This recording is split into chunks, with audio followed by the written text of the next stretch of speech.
4 American Leaders ******** 4 American Leaders by Charles W. Eliot, Boston, American Unitarian Association, 1906. Copyright 1906 American Unitarian Association. Note: the 4 essays in this volume were written for celebrations or commemorations in which several persons took part. Each of them is, therefore, only a partial presentation of the life and character of its subject. The delineation in every case is not comprehensive and proportionate, but rather portrays the man in some of his aspects and qualities. Contents: I. Franklin. An address delivered before the meeting of the American Philosophical Society to commemorate the 200th anniversary of the birth of Benjamin Franklin, Philadelphia, the 20th of April, 1906. To Washington. An address given before the Union League Club of Chicago at the exercises in commemoration of the birth of Washington, the 23rd of February, 1903. 3. Channing. An address made at the unveiling of the Channing statue on the occasion of the 100th anniversary of the birth of William Ellery Channing, Boston, the 1st of June, 1903. 4. Emerson. An address delivered on the commemoration of the centenary of the birth of Ralph Waldo Emerson, Boston, the 24th of May, 1903. 4. American Leaders. Franklin. The facts about Franklin as a printer are simple and plain, but impressive. His father, respecting the boy's strong disinclination to become a tallow chandler, selected the printer's trade for him, after giving him opportunities to see members of several different trades at their work, and considering the boy's own tastes and aptitudes. It was at 12 years of age that Franklin signed indentures as an apprentice to his older brother James, who was already an established printer. By the time he was 17 years old, he had mastered the trade in all its branches so completely that he could venture, with hardly any money in his pocket, first into New York and then into Philadelphia without a friend or acquaintance in either place, and yet succeed promptly in earning his living. He knew all departments of the business. He was a pressman as well as a compositor. He understood both newspaper and book work. There were at that time no such sharp subdivisions of labor and no such elaborate machinery as exist in the trade today, and Franklin could do with his own eyes and hands, long before he was of age, everything which the printer's art was then equal to. When the faithless Governor Keith caused Franklin to land in London without any resources whatever except his skill at his trade, the youth was fully capable of supporting himself in the great city as a printer. Franklin had been induced by the governor to go to England, where he was to buy a complete outfit for a good printing office to be set up in Philadelphia. He had already presented the governor with an inventory of the materials needed in a small printing office, and was competent to make a critical selection of all these materials. Yet when he arrived in London on this errand he was only 18 years old. Thrown completely on his own resources in the great city, he immediately got work at a famous printing house in Bartholomew Close, but soon moved to a still larger printing house, in which he remained during the rest of his stay in London.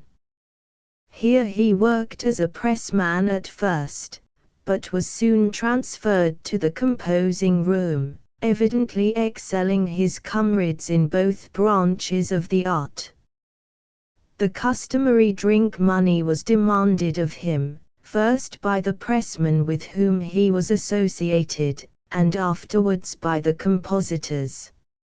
Franklin undertook to resist the second demand, and it is interesting to learn that after a resistance of 3 weeks he was forced to yield to the demands of the men by just such measures as are now used against any scab in a unionized printing office.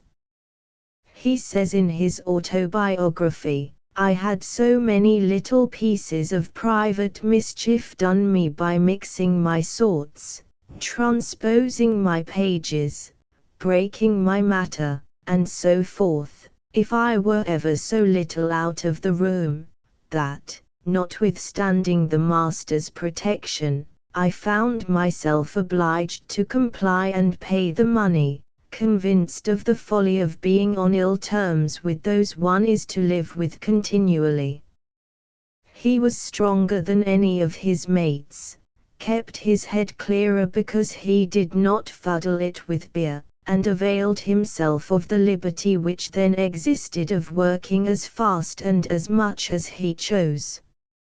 On this point he says, "My constant attendance, I never making a Saint Monday, recommended me to the master, and my uncommon quickness at composing occasioned my being put upon all work of dispatch, which was generally better paid. So I went on now very agreeably." On his return to Philadelphia, Franklin obtained for a few months another occupation than that of printer, but this employment failing through the death of his employer, Franklin returned to printing, becoming the manager of a small printing office, in which he was the only skilled workman and was expected to teach several green hands. At that time he was only 21 years of age. This printing office often wanted sorts, and there was no type foundry in America. Franklin succeeded in contriving a mold, struck the matrices in lead, and thus supplied the deficiencies of the office. The autobiography says, "I also engraved several things on occasion, I made the ink, I was warehouse man and everything, and in short quite a factotum." Nevertheless, he was dismissed before long by his incompetent employer, who, however, was glad to re-engage him a few days later on obtaining a job to print some paper money for New Jersey. Thereupon Franklin contrived a copperplate press for this job, the first that had been seen in the country, and cut the ornaments for the bills. Meantime Franklin, with one of the apprentices, had ordered a press and types from London, that they too might set up an independent office. Shortly after the New Jersey job was finished, these materials arrived in Philadelphia, and Franklin immediately opened his own printing office. His partner was, however, no compositor, a poor pressman, and seldom sober. The office prospered, and in July 1730, when Franklin was 24 years old, the partnership was dissolved, and Franklin was at the head of a well-established and profitable printing business. This business was the foundation of Franklin's fortune, and better foundation no man could desire. His industry was extraordinary. Contrary to the current opinion, Dr. Baird of St. Andrews testified that the new printing office would succeed, for the industry of that Franklin, he said, is superior to anything I ever saw of the kind. I see him still at work when I go home from the club, and he is at work again before the neighbors are out of bed. No trade rules or customs limited or levied toll on his productiveness. He speedily became by far the most successful printer in all the colonies, and in 20 years was able to retire from active business with a competency. One would, however, get a wrong impression of Franklin's career as a printer, if he failed to observe that from his boyhood Franklin constantly used his connection with a printing office to facilitate his remarkable work as an author, editor, and publisher. Even while he was an apprentice to his brother James, he succeeded in getting issued from his brother's press ballads and newspaper articles of which he was the anonymous author. When he had a press of his own, he used it for publishing a newspaper, an almanac, and numerous essays composed or compiled by himself. His genius as a writer supported his skill and industry as a printer. The second part of the double subject assigned to me is Franklin as philosopher. The philosophy he taught and illustrated related to four perennial subjects of human interest: education, natural science, politics, and morals. I propose to deal in that order with these four topics. Franklin's philosophy of education was elaborated as he grew up, and was applied to himself throughout his life. In the first place, he had no regular education of the usual sort. He studied and read with an extraordinary diligence from his earliest years, but he studied only the subjects which attracted him, or which he himself believed would be good for him, and throughout life he pursued only those inquiries for pursuing which he found within himself an adequate motive. The most important element in his training was reading, for which he had a precocious desire which was imperative, and proved to be lasting. His opportunities to get books were scanty, but he seized on all such opportunities, and fortunately he early came upon the Pilgrim's Progress, the Spectator, Plutarch, Xenophon's Memorabilia, and Locke on the Human Understanding. Practice of English composition was the next agency in Franklin's education, and his method, quite of his own invention, was certainly an admirable one. He would make brief notes of the thoughts contained in a good piece of writing, and lay these notes aside for several days. Then, without looking at the book, he would endeavor to express these thoughts in his own words as fully as they had been expressed in the original paper. Lastly, he would compare his product with the original, thus discovering his shortcomings and errors. To improve his vocabulary, he turned specimens of prose into verse, and later, when he had forgotten the original, turned the verse back again into prose. This exercise enlarged his vocabulary and his acquaintance with synonyms and their different shades of meaning, and showed him how he could twist phrases and sentences about. His times for such exercises and for reading were at night after work, before work in the morning, and on Sundays. This severe training he imposed on himself, and he was well advanced in it before he was 16 years of age. His memory and his imagination must both have served him well, for he not only acquired a style fit for narrative, exposition, or argument, but also learned to use the fable, parable, paraphrase, proverb, and dialogue. The third element in his education was writing for publication. He began very early, while he was still a young boy, to put all he had learned to use in writing for the press. When he was but 19 years old, he wrote and published in London a dissertation on liberty and necessity, pleasure and pain. In after years he was not proud of this pamphlet, but it was, nevertheless, a remarkable production for a youth of 19.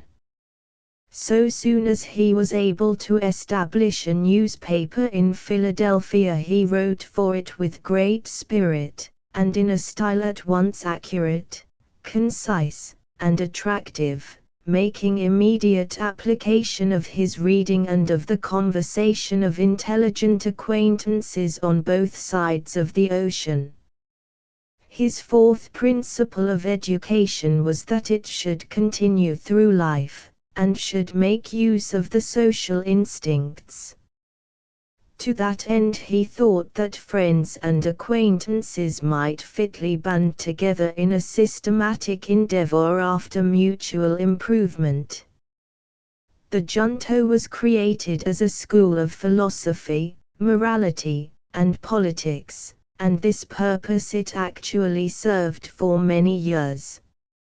Some of the questions read at every meeting of the Junto, with a pause after each one, would be curiously opportune in such a society at the present day.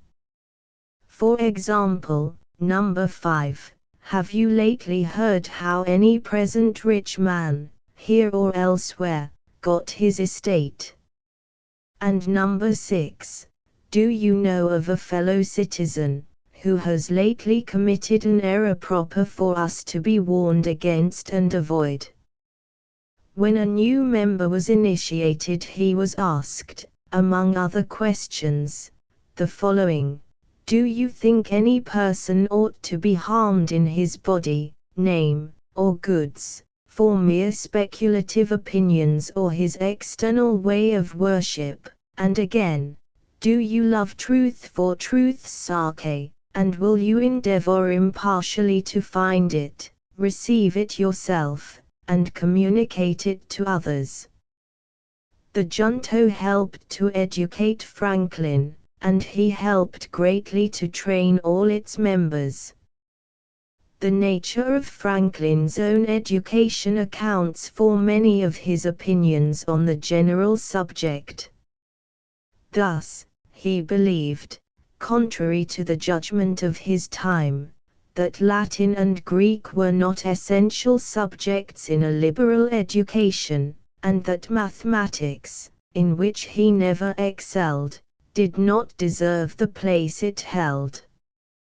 He believed that anyone who had acquired a command of good English could learn any other modern language that he really needed when he needed it. And this faith he illustrated in his own person, for he learned French, when he needed it, sufficiently well to enable him to exercise great influence for many years at the French court.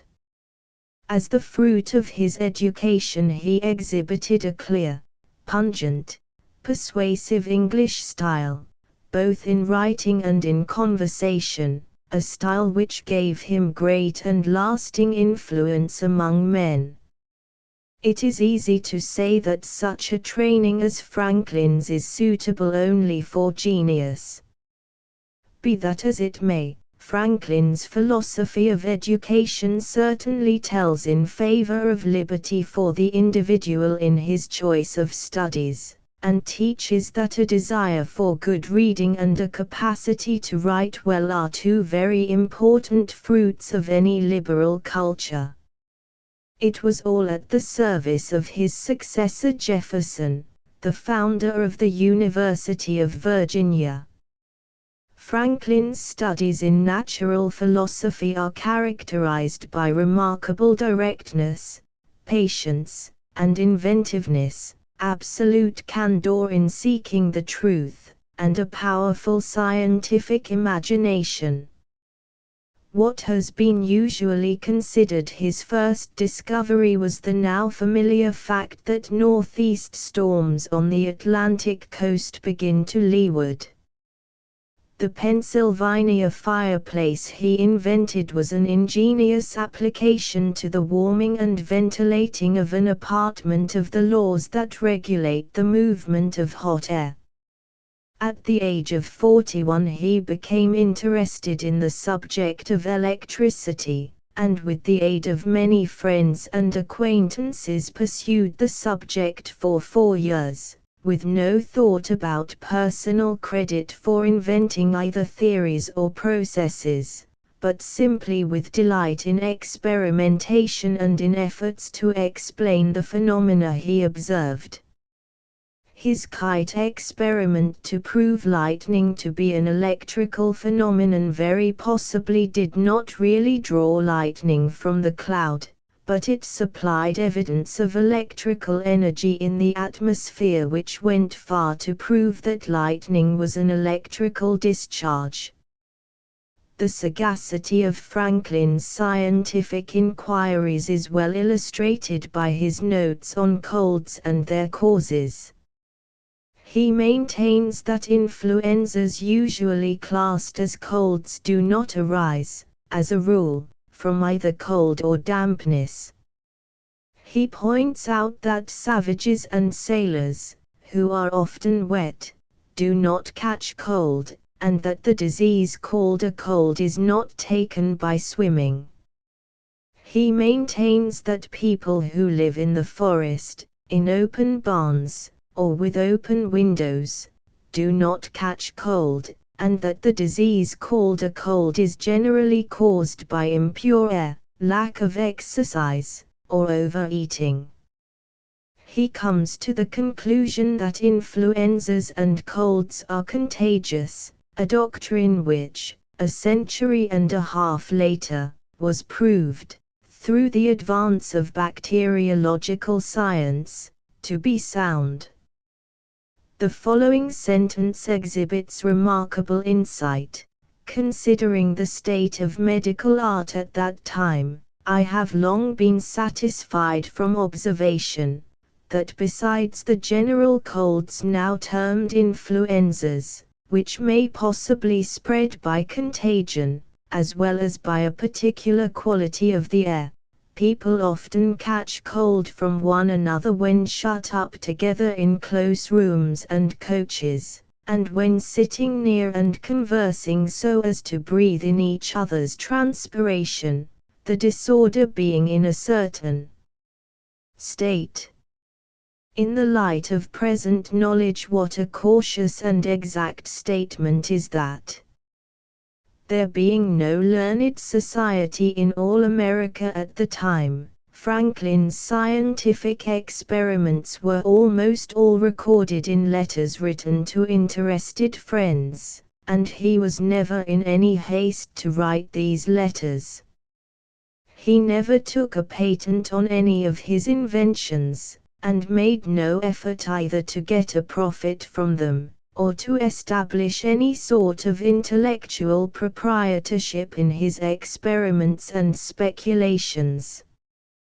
One of his English correspondents, Mr. Collinson, published in 1751 a number of Franklin's letters to him in a pamphlet called New Experiments and Observations in Electricity made at Philadelphia in America.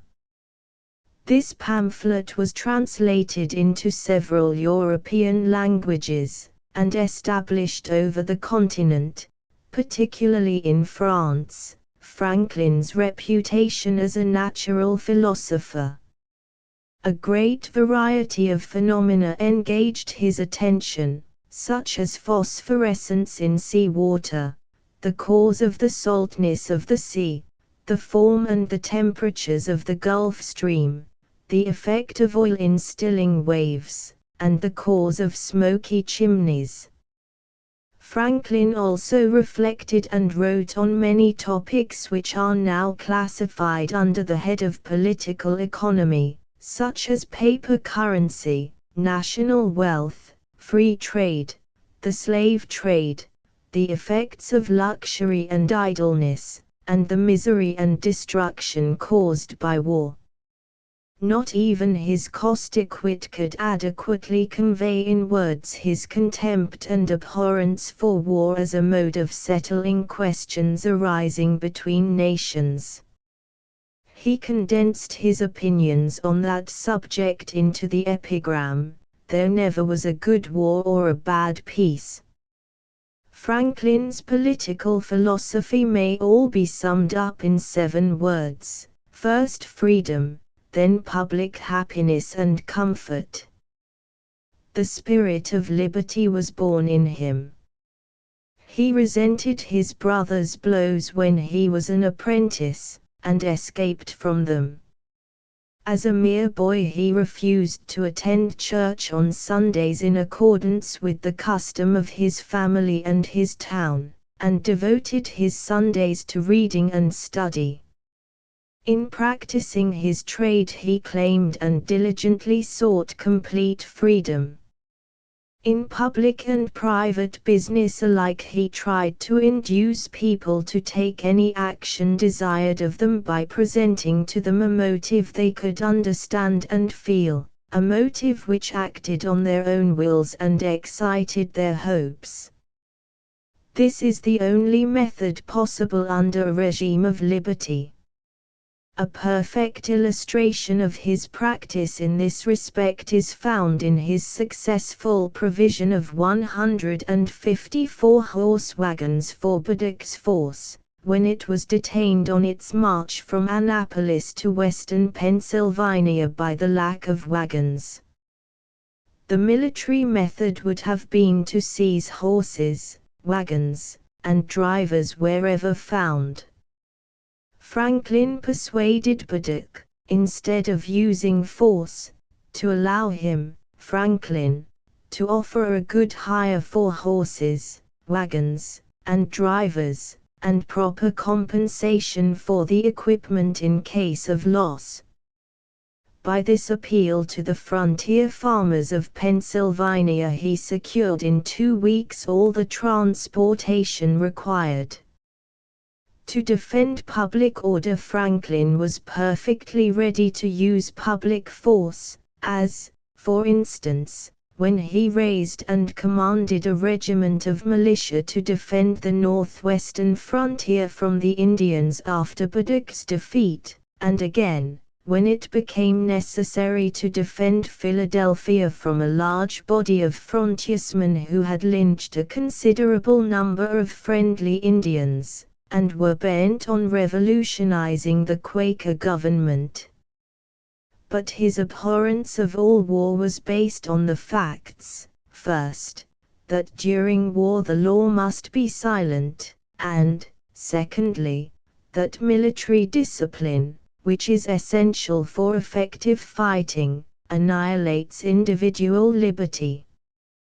Those, he said, who would give up essential liberty for the sake of a little temporary safety deserve neither liberty nor safety. The foundation of his firm resistance on behalf of the colonies to the English Parliament was his impregnable conviction that the love of liberty was the ruling passion of the people of the colonies.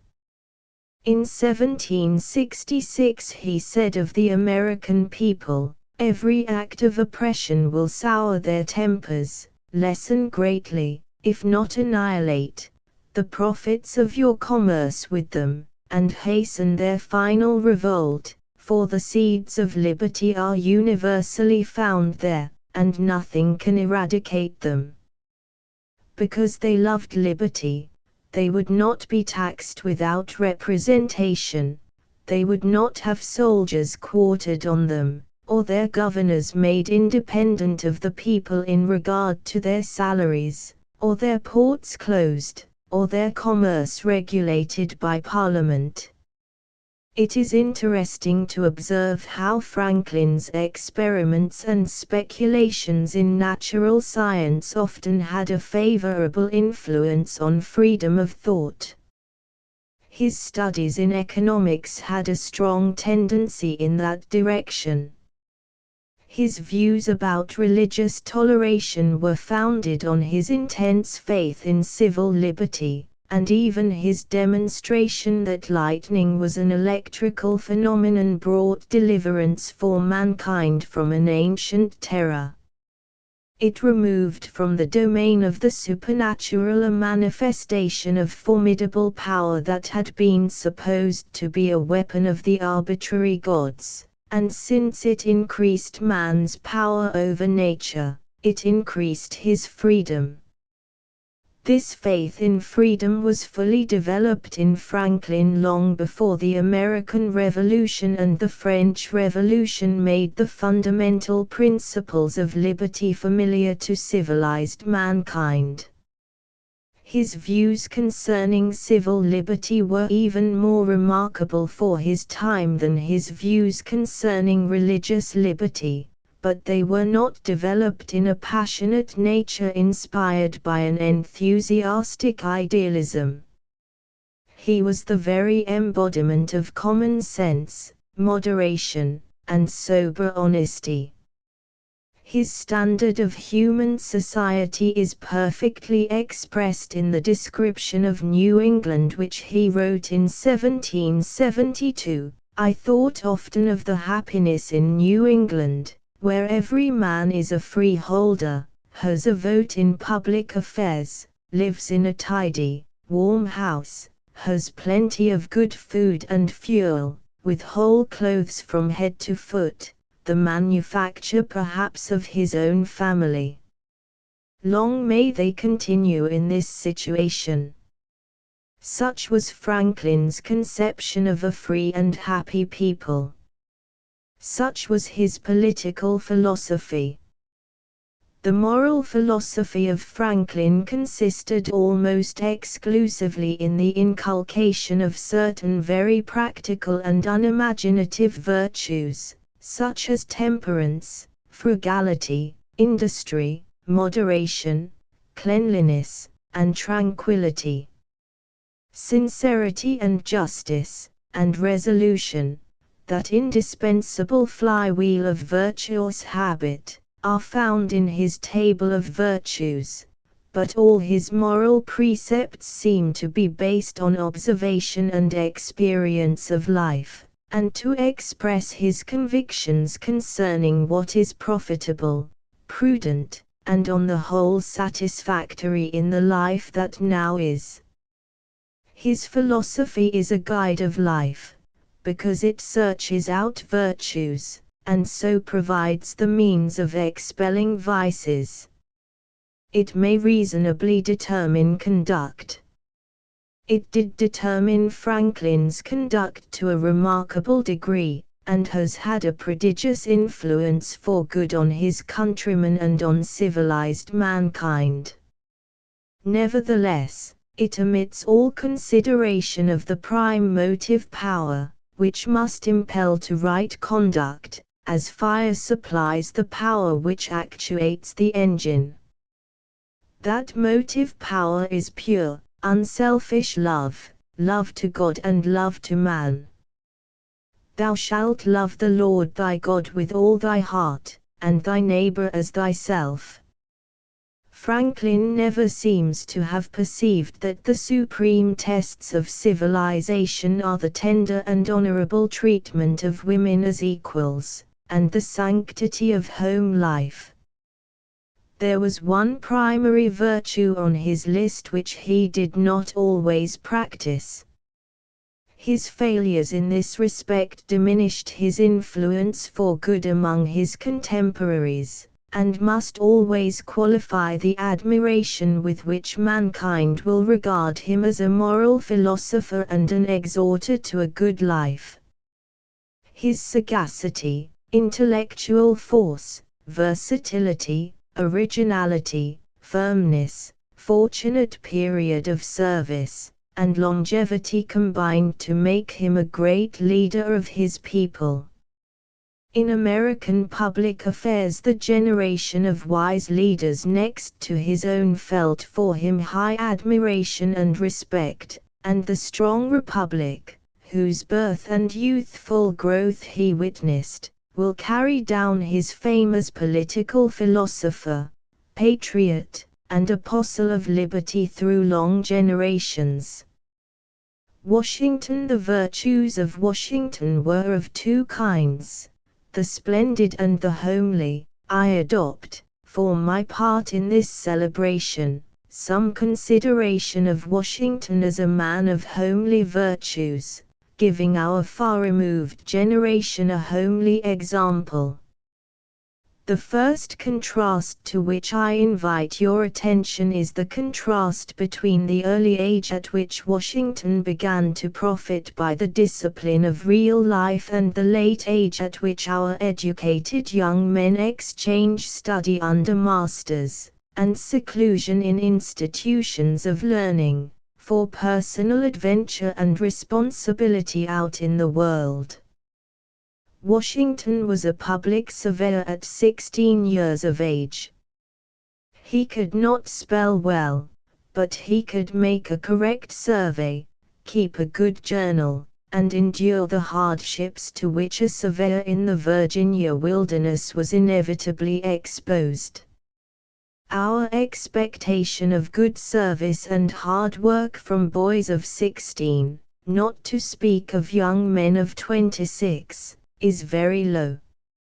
I have heard it maintained in a learned college faculty that young men who were on the average 19 years of age, were not fit to begin the study of economics or philosophy, even under the guidance of skillful teachers, and that no young man could nowadays begin the practice of a profession to advantage before he was 26 or 27 years old. Now, Washington was at 21 the governor of Virginia's messenger to the French forts beyond the Alleghenies. He was already an accomplished woodman, an astute negotiator with savages and the French, and the cautious yet daring leader of a company of raw, insubordinate frontiersmen, who were to advance 500 miles into a wilderness with nothing but an Indian trail to follow. In 1755, at 23 years of age, 20 years before the Revolutionary War broke out, he was a skillful and experienced fighter, and a colonel in the Virginia service. What a contrast to our college undergraduates of today, who at 22 years of age are still getting their bodily vigor through sports and not through real work, and who seldom seem to realize that, just as soon as they have acquired the use of the intellectual tools and stock with which a livelihood is to be earned in business or in the professions, the training of active life is immeasurably better than the training of the schools. Yet Washington never showed at any age the least spark of genius. He was only sober, sensible, honest, and brave, as he said of Major General Lincoln in 1791. By inheritance and by marriage Washington became, while he was still young, one of the richest men in the country, but what a contrast between his sort of riches and our sorts. He was a planter and sportsman, a country gentleman. All his home days were spent in looking after his farms, in breeding various kinds of domestic animals, in fishing for profit, in attending to the diseases and accidents which befall livestock, including slaves, in erecting buildings, and repairing them, in caring for or improving his mills, barns, farm implements, and tools. He always lived very close to nature, and from his boyhood studied the weather, the markets, his crops and woods, and the various qualities of his lands. He was an economical husbandman, attending to all the details of the management of his large estates. He was constantly on horseback, often riding 15 miles on his daily rounds. At 67 years of age he caught the cold which killed him by getting wet on horseback, riding as usual about his farms. Compare this sort of life, physical and mental, with the life of the ordinary rich American of today, who has made his money in stocks and bonds, or as a banker, broker, or trader, or in the management of great transportation or industrial concerns. This modern rich man, in all probability, has nothing whatever to do with nature or with country life. He is soft and tender in body, lives in the city, takes no vigorous exercise, and has very little personal contact with the elemental forces of either nature or mankind. He is not like Washington, an out-of-door man. Washington was a combination of landowner, magistrate, and soldier, the best combination for a leader of men which the feudal system produced. Our modern rich man is apt to possess no one of these functions, any one of which, well discharged, has in times past commanded the habitual respect of mankind. It is a grave misfortune for our country, and especially for our rich men, that the modern forms of property, namely, stocks and bonds, mortgages, and city buildings, do not carry with them any inevitable responsibilities to the state, or involve their owner in personal risks and charges as a leader or commander of the people.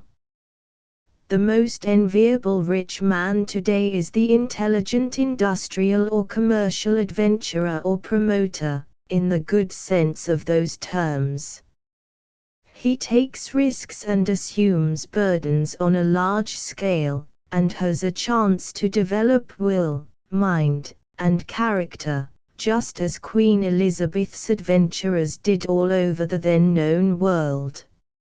Again, Washington, as I have already indicated, was an economical person, careful about little expenditures as well as great, averse to borrowing money, and utterly impatient of waste. If a slave were hopelessly ill, he did not call a doctor, because it would be a useless expenditure. He insisted that the sewing woman, Carolina, who had only made 5 shirts in a week, not being sick, should make 9. He entered in his account thread and needle, 1 penny, and used said thread and needle himself. All this closeness and contempt for shiftlessness and prodigality were perfectly consistent with a large and hospitable way of living, for during many years of his life he kept open house at Mount Vernon. This frugal and prudent man knew exactly what it meant to devote his life and fortune to the cause we are engaged in, if needful, as he wrote in 1774. This was not an exaggerated or emotional phrase. It was moderate, but it meant business. He risked his whole fortune. What he lost through his service in the Revolutionary War is clearly stated in a letter written from Mount Vernon in 1784. I made no money from my estate during the 9 years I was absent from it, and brought none home with me. Those who owed me, for the most part, took advantage of the depreciation, and paid me off with 6pence in the pound. Those to whom I was indebted, I have yet to pay, without other means, if they will wait, than selling part of my estate, or distressing those who were too honest to take advantage of the tender laws to quit scores with me. Should we not all be glad if today 100 or 2 multimillionaires could give such an account as that of their losses incurred in the public service, even if they had not, like Washington, risked their lives as well. In our times we have come to think that a rich man should not be frugal or economical, but rather wasteful or extravagant. We have even been asked to believe that a cheap coat makes a cheap man. If there were a fixed relation between a man's character and the price of his clothes, what improvement we should have seen in the national character since 1893. At Harvard University, 1,200 students take 3 meals a day in the great dining room of Memorial Hall, and manage the business themselves through an elected president and board of directors. These officers prescribe stews, apparently because it is a form in which cheap meat may be offered them, neglecting the more important fact that the stew is the most nutritious and digestible form in which meats can be eaten. Mr. Edward Atkinson, the economist, invented an oven in which various kinds of foods may be cheaply and well prepared with a minimum of attention to the process. The workingmen, among whom he attempted to introduce it, took no interest in it whatever, because it was recommended to them as a cheap way of preparing inexpensive though excellent foods. This modern temper affords a most striking contrast to the practices and sentiments of Washington, sentiments and practices which underlay his whole public life as well as his private life. If he were alive today, would he not be bewildered by much of our talk about the rights of men and animals? Washington's mind dwelt very little on rights and very much on duties. For him, patriotism was a duty, good citizenship was a duty, and for the masses of mankind it was a duty to clear away the forest, till the ground, and plant fruit trees, just as he prescribed to the hoped-for tenants on his Ohio and Kanawha lands. For men and women in general he thought it a duty to increase and multiply, and to make the wilderness glad with rustling crops, lowing herds, and children's voices. When he retired from the presidency, he expressed the hope that he might make and sell a little flour annually. For the first soldier and first statesman of his country, surely this was a modest anticipation of continued usefulness. We think more about our rights than our duties. He thought more about his duties than his rights. Posterity has given him first place because of the way in which he conceived and performed his duties. It will judge the leaders of the present generation by the same standard, whatever their theories about human rights. Having said thus much about contrasts, let me now turn to some interesting resemblances between Washington's times and our own. We may notice in the first place the permanency of the fighting quality in the English-American stock. Washington was all his life a fighter. The entire American people is today a fighting people, prone to resort to force and prompt to take arms, the different sections of the population differing chiefly in regard to the nature and amount of the provocation which will move them to violence and combat. To this day nothing moves the admiration of the people so quickly as composure, ingenuity, and success in fighting, so that even in political contests all the terms and similes are drawn from war, and among American sports the most popular have in them a large element of combat. Washington was roused and stimulated by the dangers of the battlefield, and utterly despised cowards, or even men who ran away in battle from a momentary terror which they did not habitually manifest.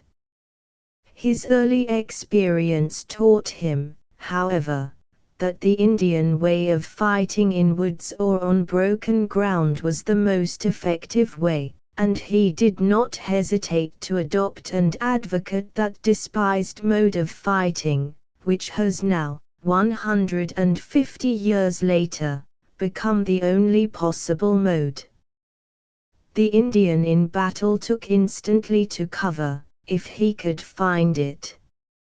In our Civil War both sides learned to throw up breastworks wherever they expected an engagement to take place, and the English in South Africa have demonstrated that the only possible way to fight with the present long-range quick-firing guns is the way in which the treacherous devils, as Washington called the Indians, fought General Braddock, that is, with stratagem, surprise, and ambuscade, with hiding and crawling behind screens and obstacles, with the least possible appearance in open view, with nothing that can glitter on either arms or clothes, and with no visible distinction between officers and men.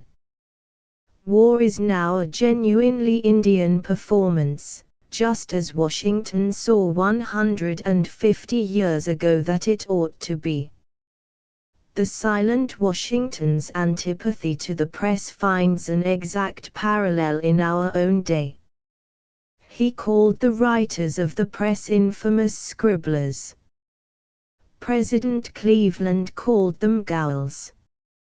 But it must be confessed that the newspapers of Washington's time surpassed those of the present day in violence of language, and in lack of prophetic insight and just appreciation of men and events. When Washington retired from the presidency, the Aurora said, "If ever a nation was debauched by a man, the American nation has been debauched by Washington." Some of the weaknesses or errors of the Congresses of Washington's time have been repeated in our own day, and seem as natural to us as they doubtless seemed to the men of 1776 and 1796. Thus, the Continental Congress incurred all the evils of a depreciated currency with the same blindness which afflicted the Congress of the Southern Confederacy and the Union Congress during the Civil War, or the Democrat Populist Party of still more recent times. The refusal of the Congress of 1777 to carry out the agreement made with the Hessian prisoners at Saratoga reminds one of the refusal of Congress, in spite of the public exhortations of our present executive, and his cabinet, to carry out the understanding with Cuba in regard to the commercial relations of the island with the United States. In both cases the honor of the country was tarnished. The intensity of party spirit in Washington's time closely resembles that of our own day, but was certainly fiercer than it is now. The reason being that the questions at issue were absolutely fundamental. When the question was whether the Constitution of the United States was a sure defense for freedom or a trap to ensnare an unsuspecting people, intensity of feeling on both sides was well nigh inevitable. During Washington's two administrations, a considerable number of the most eminent American publicists feared that dangerous autocratic powers had been conferred on the president by the Constitution. Washington held that there was no ground for these fears, and acted as if the supposition was absurd. When the question was whether we should love and adhere to revolutionary France, or rather become partisans of Great Britain, the power from which we had just won independence, it is no wonder that political passions burnt fiercely. On this question Washington stood between the opposing parties, and often commended himself to neither. In spite of the tremendous partisan heat of the times, Washington, through both his administrations, made appointments to public office from both parties indifferently. He appointed some well-known Tories and many Democrats. He insisted only on fitness as regards character, ability, and experience, and preferred persons, of whatever party, who had already proved their capacity in business or the professions, or in legislative or administrative offices. It is a striking fact that Washington is the only one of the presidents of the United States who has, as a rule, acted on these principles. His example was not followed by his early successors, or by any of the more recent occupants of the presidency. His successors, elected by a party, have not seen their way to make appointments without regard to party connections. The civil service reform agitation of the last 25 years is nothing but an effort to return, in regard to the humbler national offices, to the practice of President Washington. In spite of these resemblances between Washington's time and our own, the profound contrasts make the resemblances seem unimportant.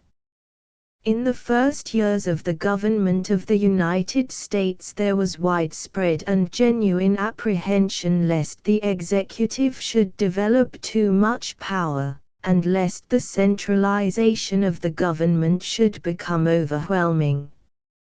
Nothing can be farther from our political thoughts today than this dread of the power of the national executive. On the contrary, we are constantly finding that it is feeble where we wish it were strong, impotent where we wish it omnipotent.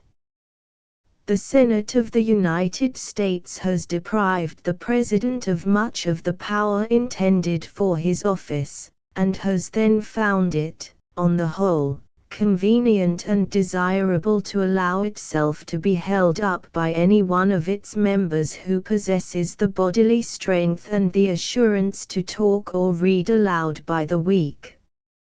Other forces have developed within the Republic quite outside of the government, which seem to us to override and almost defy the closely limited governmental forces. Quite lately we have seen two of these new forces, one a combination of capitalists, the other a combination of laborers, put the President of the United States into a position of a mediator between two parties whom he could not control, and with whom he must intercede. This is part of the tremendous 19th-century democratic revolution, and of the newly acquired facilities for combination and association for the promotion of common interests. We no longer dread abuse of the power of state or church, we do dread abuse of the powers of compact bodies of men, highly organized and consenting to be despotically ruled, for the advancement of their selfish interests. Washington was a stern disciplinarian in war. If he could not shoot deserters he wanted them stoutly whipped. He thought that army officers should be of a different class from their men, and should never put themselves on an equality with their men. He went himself to suppress the Whiskey Rebellion in 1794, and always believed that firm government was essential to freedom. He never could have imagined for a moment the toleration of disorder and violence which is now exhibited everywhere in our country when a serious strike occurs. He was the chief actor through the long struggles, military and civil, which attended the birth of this nation, and took the gravest responsibilities which could then fall to the lot of soldiers or statesmen. But he never encountered, and indeed never imagined, the anxieties and dangers which now beset the republic of which he was the founder. We face new difficulties. Shall we face them with Washington's courage, wisdom, and success? Finally, I ask your attention to the striking contrast between the wealth of Washington and the poverty of Abraham Lincoln, the only one of the succeeding presidents who won anything like the place in the popular heart that Washington has always occupied. Washington, while still young, was one of the richest men in the country. Lincoln, while young, was one of the poorest. Both rendered supreme service to their country and to freedom. Between these two extremes, men of many degrees as regards property holding have occupied the presidency, the majority of them being men of moderate means. The lesson to be drawn from these facts seems to be that the Republic can be greatly served by rich and poor alike, but has oftenest been served creditably by men who were neither rich nor poor. In the midst of the present conflicts between employers and employed, between the classes that are already well-to-do and the classes who believe it to be the fault of the existing order that they too are not well-to-do, and in plain sight of the fact that democratic freedom permits the creation and perpetuation of greater differences as regards possessions than the world has ever known before, it is comforting to remember that true patriots and wise men are bred in all the social levels of a free commonwealth, and that the Republic may find in any condition of life safe leaders and just rulers. Channing, we commemorate today a great preacher. It is the fashion to say that preaching is a thing of the past, other influences having taken its place. But Boston knows better, for she had two great preachers in the 19th century, and is sure that an immense and enduring force was theirs, and through them, hers. Channing and Brooks. Men very unlike in body and mind, but preachers of like tendency and influence from their common love of freedom and faith in mankind. This city has learned by rich experience that preaching becomes the most productive of all human works the moment the adequate preacher appears, a noble man with a noble message. Such was Channing. His public work was preceded and accompanied by a great personal achievement. All his life he grew in spirit, becoming always freer, broader, and more sympathetic. In 40 years he worked his way out of moderate Calvinism without the Trinity into such doctrines as these: the idea of God is the idea of our own spiritual natures purified and enlarged to infinity. The sense of duty is the greatest gift of God. The idea of right is the primary and highest revelation of God to the human mind, and all outward revelations are founded on and addressed to it. There is but one object of cherished and enduring love in heaven or on earth, and that is moral goodness. I do and I must reverence human nature. I honor it for its struggles against oppression, for its growth and progress under the weight of so many chains and prejudices, for its achievements in science and art, and still more for its examples of heroic and saintly virtue. These are marks of a divine origin and pledges of a celestial inheritance. Perfection is man's proper and natural goal. What an immense distance between these doctrines of Channing's maturity and the Calvinism of his youth. He was a meditative, reflecting man, who read much, but took selected thoughts of others into the very substance and fibre of his being, and made them his own. The foundation of his professional power and public influence was this great personal achievement, this attuning of his own soul to noblest harmonies.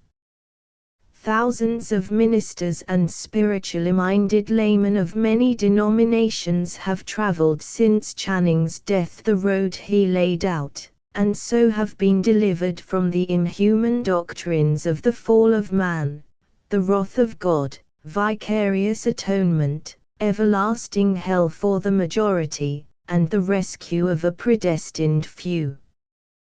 They should all join in giving heartfelt praise and thanks to Channing, who thought out clearly, and preached with fervid reiteration, the doctrines which have delivered them from a painful bondage.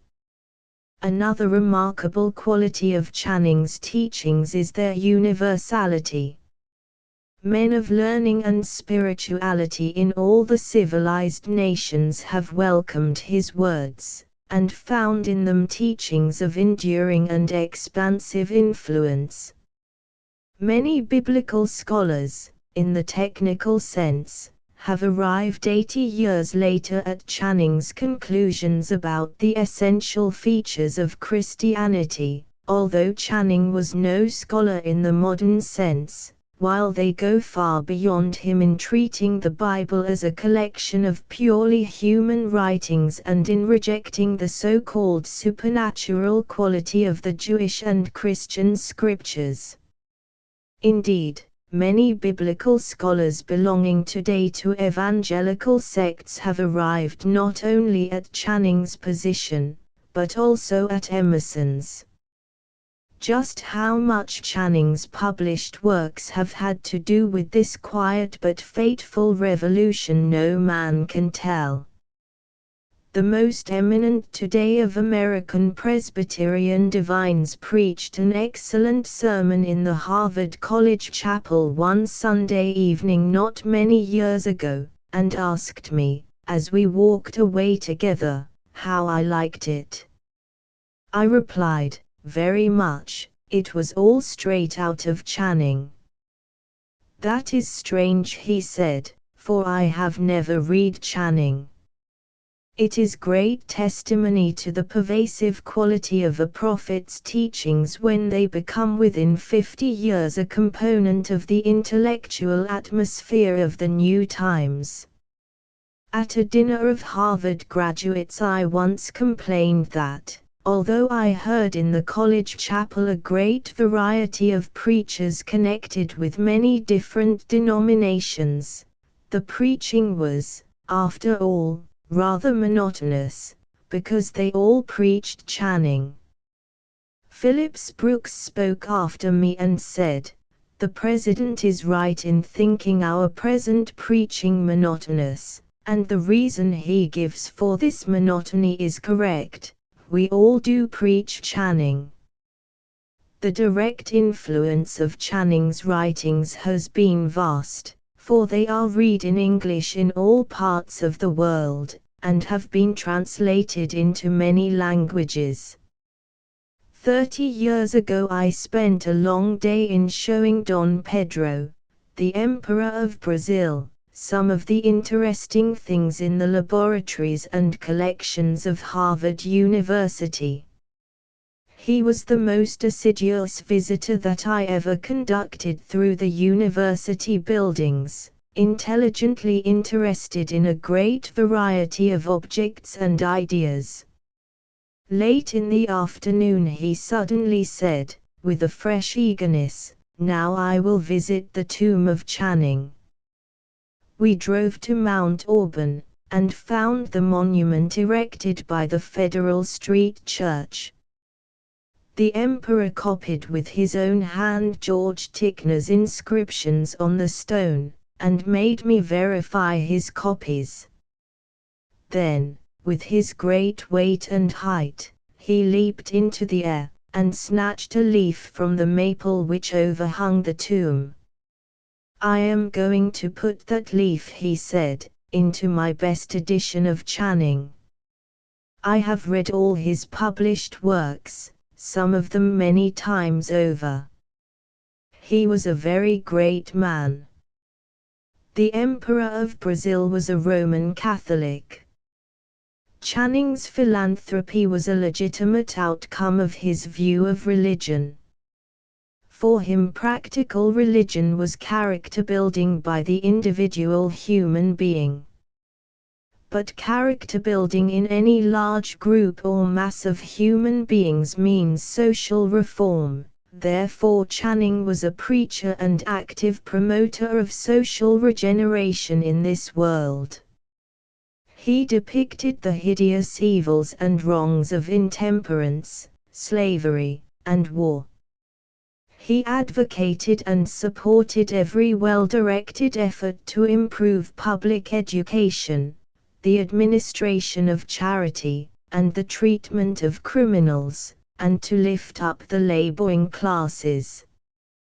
He denounced the bitter sectarian and partisan spirit of his day. He refused entire sympathy to the abolitionists, because of the ferocity and violence of their habitual language and the injustice of their indiscriminate attacks. He distrusted money worship, wealth, and luxury. These sentiments and actions grew straight out of his religious conceptions, and were their legitimate fruit.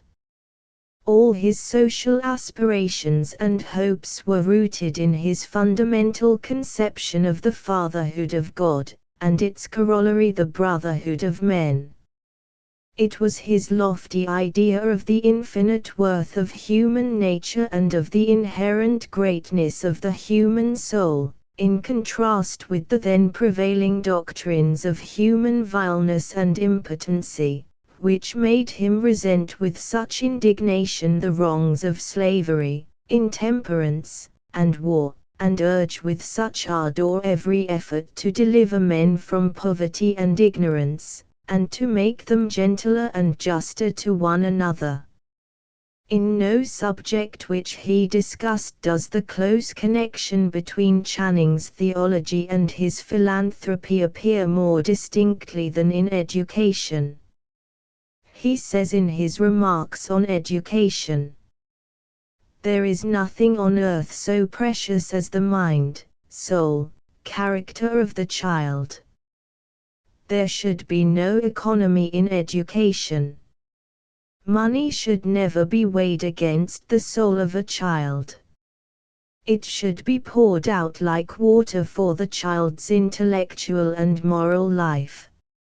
It is more than 2 generations since those sentences were written, and still the average public expenditure on the education of a child in the United States is less than $15 a year.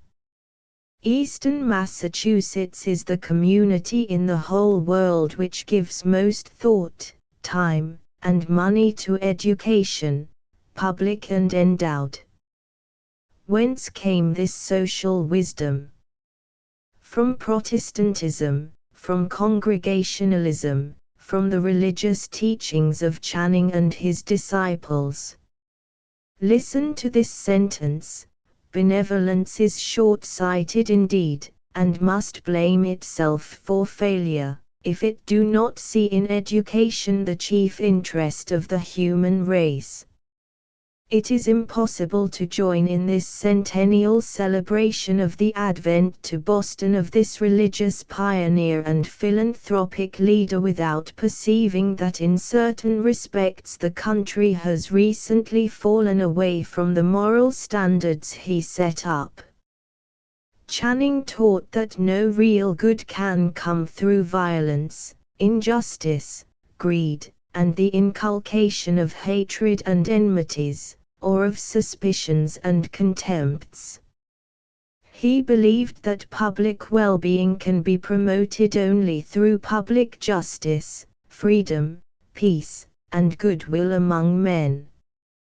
He never could have imagined that there would be an outburst in his dear country, grown rich and strong, of such doctrines as that the might of arms, possessions, or majorities makes right, that a superior civilization may rightly force itself on an inferior by wholesale killing, hurting, and impoverishing, that an extension of commerce, or of missionary activities, justifies war, that the example of imperial Rome is an instructive one for Republican America, and that the right to liberty and the brotherhood of man are obsolete sentimentalities.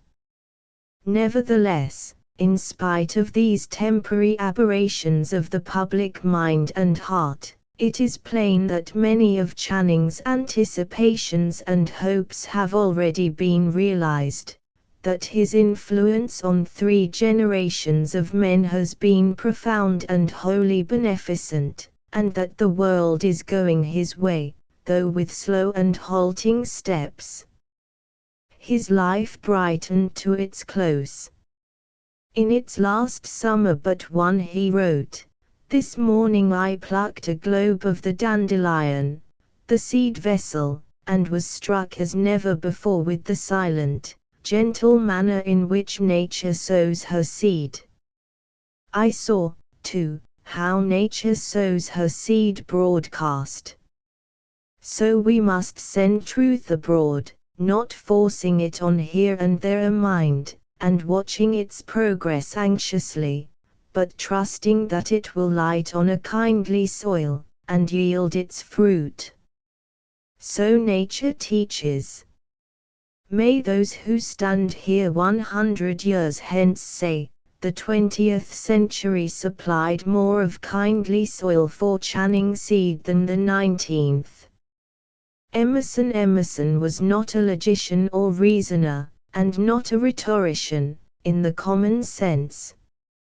He was a poet, who wrote chiefly in prose, but also in verse.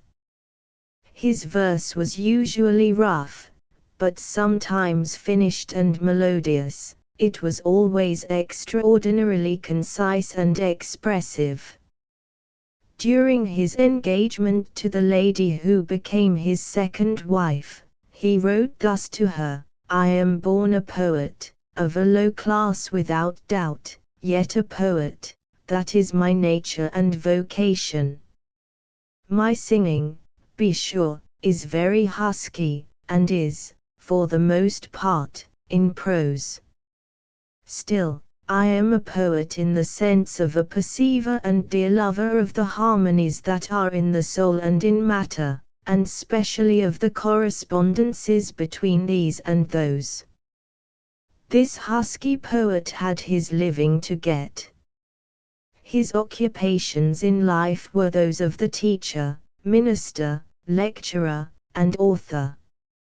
He was a teacher at various times between 1818 and 1826, but he never liked teaching. He was a preacher at intervals from 1826 to 1847, but a settled minister only from 1829 to 1832.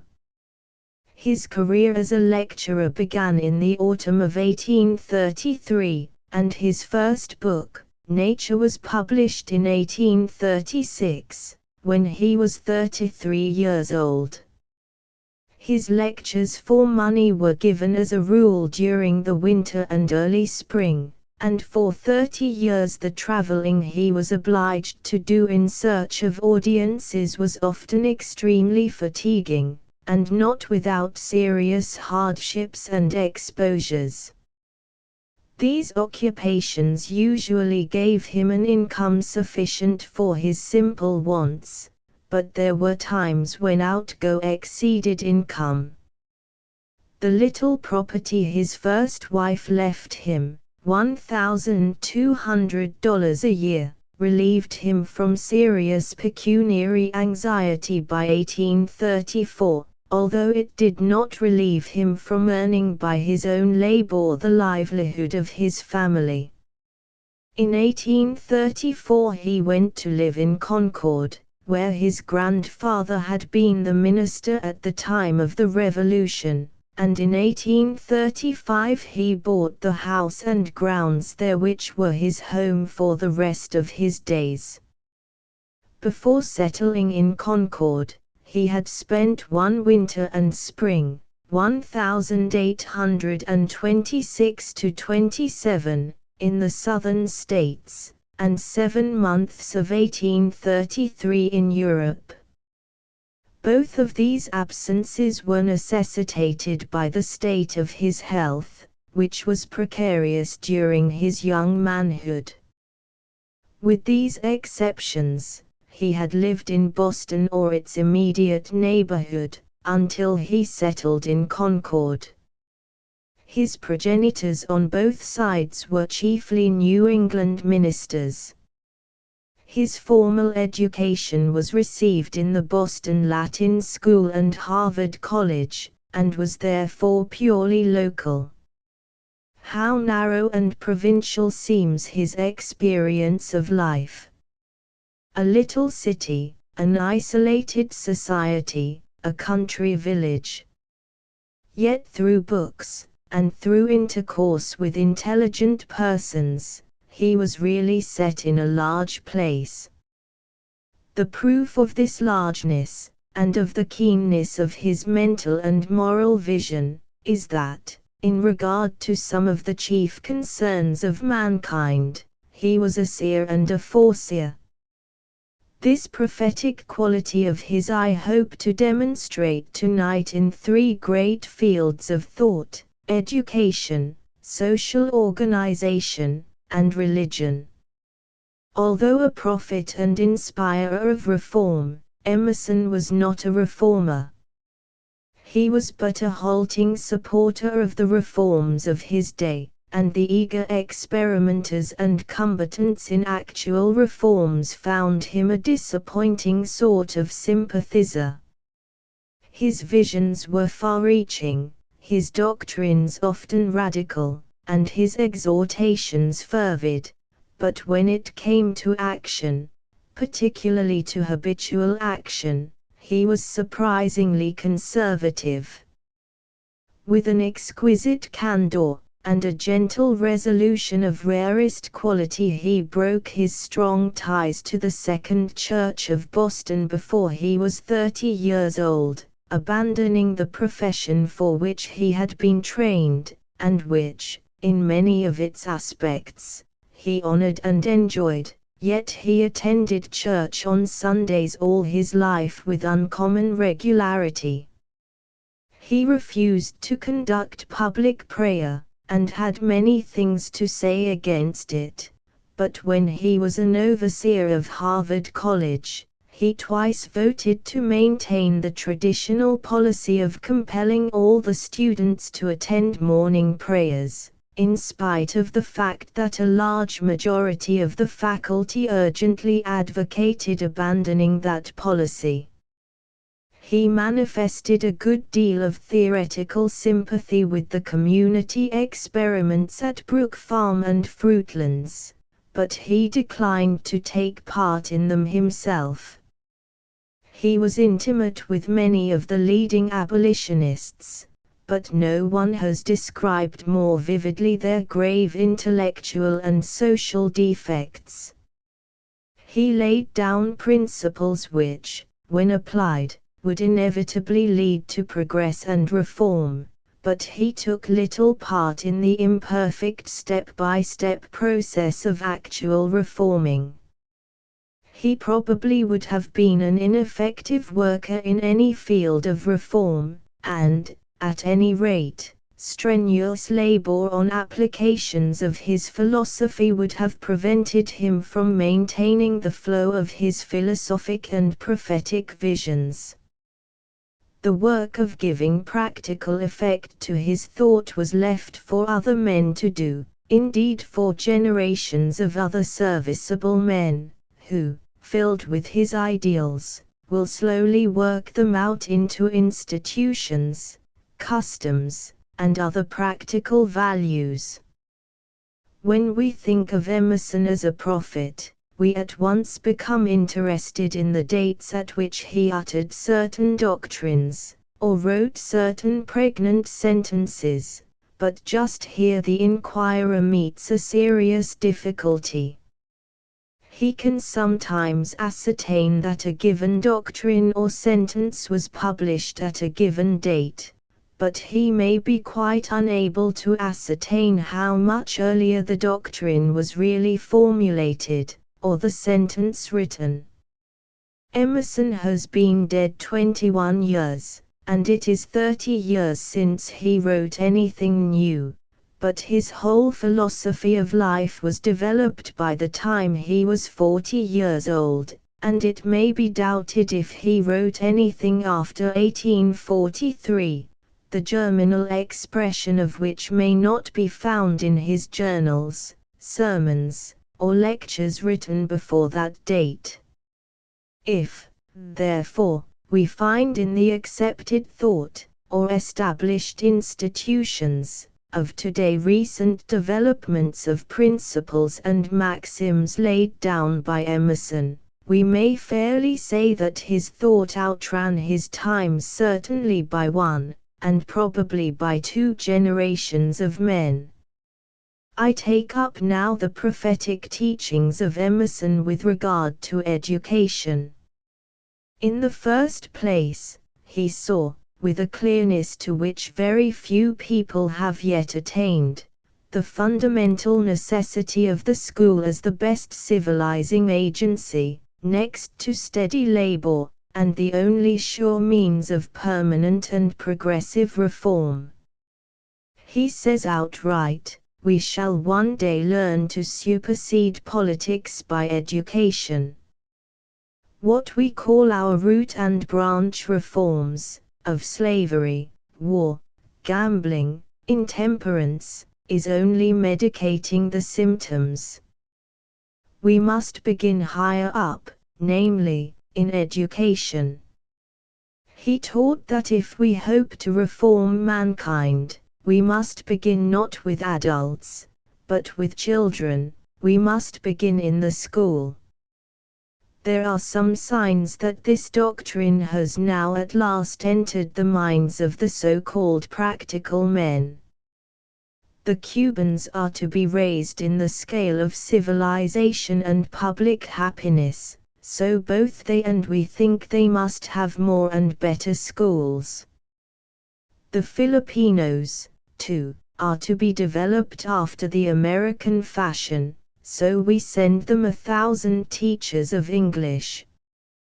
The southern states are to be rescued from the persistent poison of slavery, and, after 40 years of failure with political methods, we at last accept Emerson's doctrine, and say, we must begin earlier, at school. The city slums are to be redeemed, and the scientific charity workers find the best way is to get the children into kindergartens and manual training schools. Since the Civil War, a whole generation of educational administrators has been steadily at work developing what is called the elective system in the institutions of education which deal with the ages above 12. It has been a slow, step-by-step process, carried on against much active opposition and more sluggish obstruction. The system is a method of educational organization which recognizes the immense expansion of knowledge during the 19th century, and takes account of the needs and capacities of the individual child and youth. Now, Emerson laid down in plain terms the fundamental doctrines on which this elective system rests. He taught that the one prudence in life is concentration, the one evil, dissipation. He said, You must elect your work, you shall take what your brain can, and drop all the rest. To this exhortation he added the educational reason for it. Only by concentration can the youth arrive at the stage of doing something with his knowledge, or get beyond the stage of absorbing, and arrive at the capacity for producing. As Emerson puts it, only so can that amount of vital force accumulate which can make the step from knowing to doing. The educational institutions of today have not yet fully appreciated this all-important step from knowing to doing. They are only beginning to perceive that, all along the course of education, the child and the youth should be doing something as well as learning something, should be stimulated and trained by achievement, should be constantly encouraged to take the step beyond seeing and memorizing to doing, the step, as Emerson says, out of a chalk circle of imbecility into fruitfulness. Emerson carried this doctrine right on into mature life. He taught that nature arms each man with some faculty, large or small, which enables him to do easily some feat impossible to any other, and thus makes him necessary to society, and that this faculty should determine the man's career. The advocates of the elective system have insisted that its results were advantageous for society as a whole, as well as for the individual. Emerson put this argument in a nutshell at least 50 years ago: society can never prosper, but must always be bankrupt, until every man does that which he was created to do. Education used to be given almost exclusively through books. In recent years there has come in another sort of education through tools, machines, gardens, drawings, casts, and pictures. Manual training, shop work, Sloyd, and gardening have come into use for the school ages. The teaching of trades has been admitted to some public school systems, and, in general, the use of the hands and eyes in productive labor has been recognized as having good educational effects. The education of men by manual labor was a favorite doctrine with Emerson. He had fully developed it as early as 1837, and he frequently recurred to it afterwards. In December of that year, in a course of lectures on human culture, he devoted one lecture to the hands. He saw clearly that manual labor might be made to develop not only good mental qualities, but good moral qualities.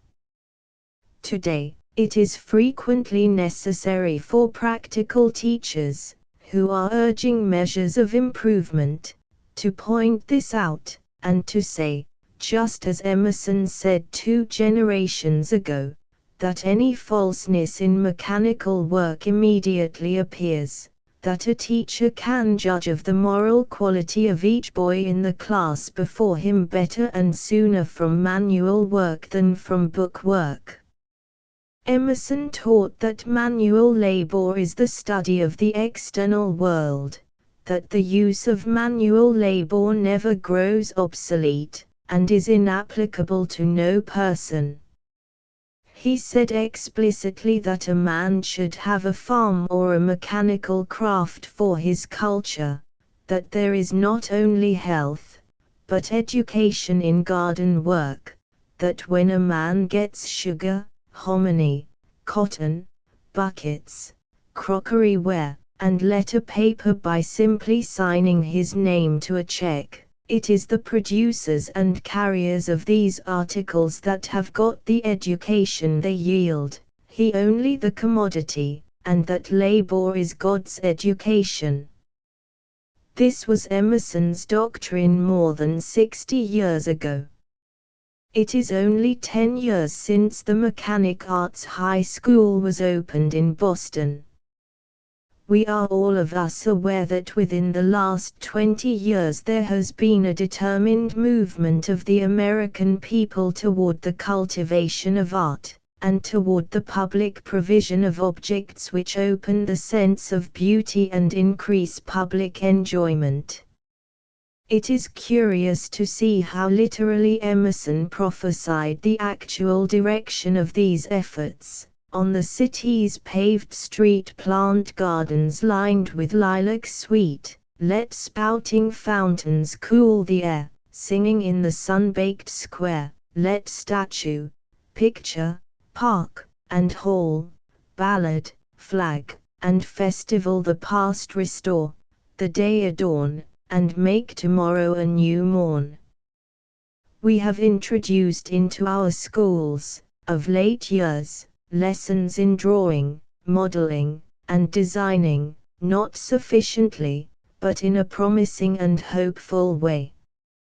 Emerson taught that it is the office of art to educate the perception of beauty, and he precisely describes one of the most recent of the new tendencies in American education and social life, when he says, "Beauty must come back to the useful arts, and the distinction between the fine and the useful arts be forgotten." That sentence is the inspiration of one of the most recent of the efforts to improve the arts and crafts, and to restore to society the artistic craftsman. But how slow is the institutional realization of this ideal of art education? We are still struggling in our elementary and secondary schools to get a reasonable amount of instruction in drawing and music, and to transfer from other subjects a fair allotment of time to these invaluable elements of true culture, which speak a universal language. Yet the ultimate object of art in education is to teach men to see nature to be beautiful and at the same time useful. Beautiful because alive and reproductive, useful while symmetrical and fair. Take up today the last essays on education, the last book on landscape architecture, or the freshest teachings of the principles of design, and you will find them penetrated with Emerson's doctrine of art as teacher of mankind. Emerson insists again and again that true culture must open the sense of beauty, that a man is a beggar who only lives to the useful. It will probably require several generations yet to induce the American people to accept his doctrine that all moments and objects can be embellished, and that cheerfulness, serenity, and repose in energy are the end of culture and success enough. It has been clearly perceived of late that a leading object in education is the cultivation of fine manners. On this point the teachings of Emerson are fundamental, but the American institutions of education are only beginning to appreciate their significance. He teaches that genius or love invents fine manners, which the baron and the baroness copy very fast, and by the advantage of a palace better the instruction. They stereotype the lesson they have learned into a mode. There is much in that phrase, by the advantage of a palace. For generations, American institutions of education were content with the humblest sort of shelters, with plain wooden huts and brick barracks, and unkempt grounds about the buildings. They are only lately beginning to acquire fine buildings with pleasing surroundings, that is, they are just beginning to carry into practice Emerson's wisdom of 60 years ago. The American cities are beginning to build handsome houses for their high schools. Columbia University builds a noble temple for its library. The graduates and friends of Harvard like to provide her with a handsome fence round the yard, with a fair array of shrubs within the fence, with a handsome stadium instead of shabby, wooden seats round the football gridiron, and to take steps for securing in the future broad connections between the grounds of the university and the Cambridge parks by the river. They are just now carrying into practice Emerson's teaching. By the advantage of a palace they mean to better Harvard's instruction in manners. They are accepting his doctrine that manners make the fortune of the ambitious youth, that for the most part his manners marry him, and, for the most part, he marries manners. When we think what keys they are, and to what secrets, what high lessons, and inspiring tokens of character they convey, and what divination is required in us for the reading of this fine telegraph, we see what range the subject has, and what relations to convenience, power, and beauty. In Emerson's early days there was nothing in our schools and colleges which at all corresponded to what we now know too much about under the name of athletic sports. The elaborate organization of these sports is a development of the last 30 years in our schools and colleges, but I find in Emerson the true reason for the athletic cult, given a generation before it existed among us. Your boy hates the grammar and gradus, and loves guns, fishing rods, horses, and boats. Well, the boy is right, and you are not fit to direct his bringing up, if your theory leaves out his gymnastic training. Football, cricket, archery, swimming, skating, climbing, fencing, riding are lessons in the art of power, which it is his main business to learn. Besides, the gun, fishing rod, boat, and horse constitute, among all who use them, secret Freemasonries. We shall never find a completer justification of athletic sports than that. In his memorable address on the American Scholar, which was given at Cambridge in 1837, Emerson pointed out that the function of the scholar should include creative action, or, as we call it in these days, research, or the search for new truth. He says, the soul active, utters truth, or creates. In its essence it is progressive.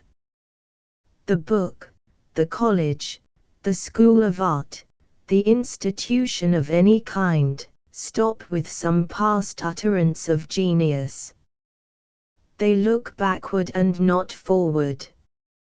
But genius looks forward. Man hopes, genius creates. Whatever talents may be, if the man create not, the pure efflux of the deity is not his. Cinders and smoke there may be, but not yet flame. And more explicitly still, he says, colleges have their indispensable office, to teach elements. But they can only highly serve us when they aim not to drill, but to create.